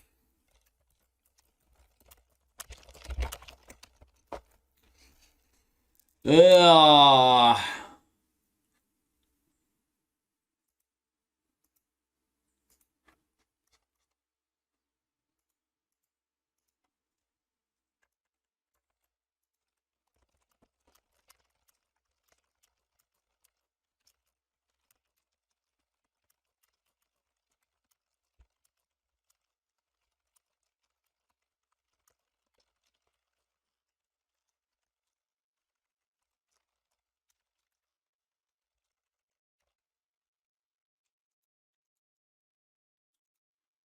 Okay.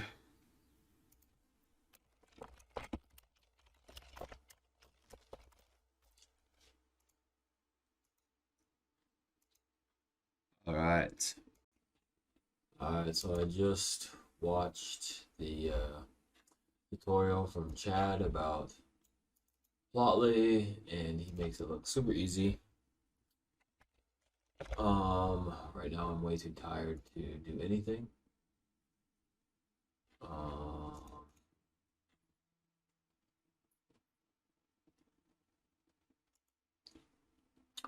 I'm tired. So,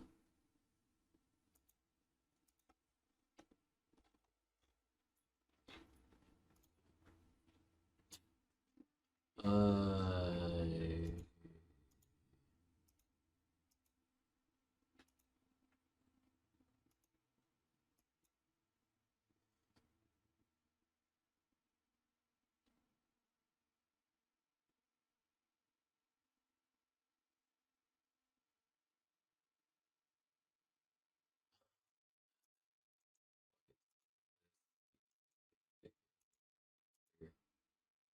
uh,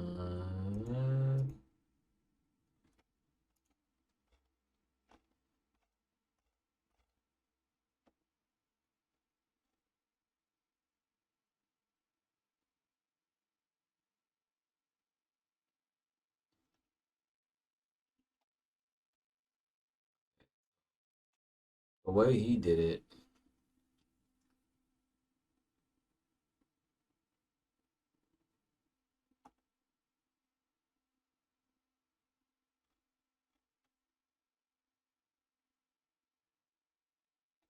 man, I can't think right now. I'm done for the day.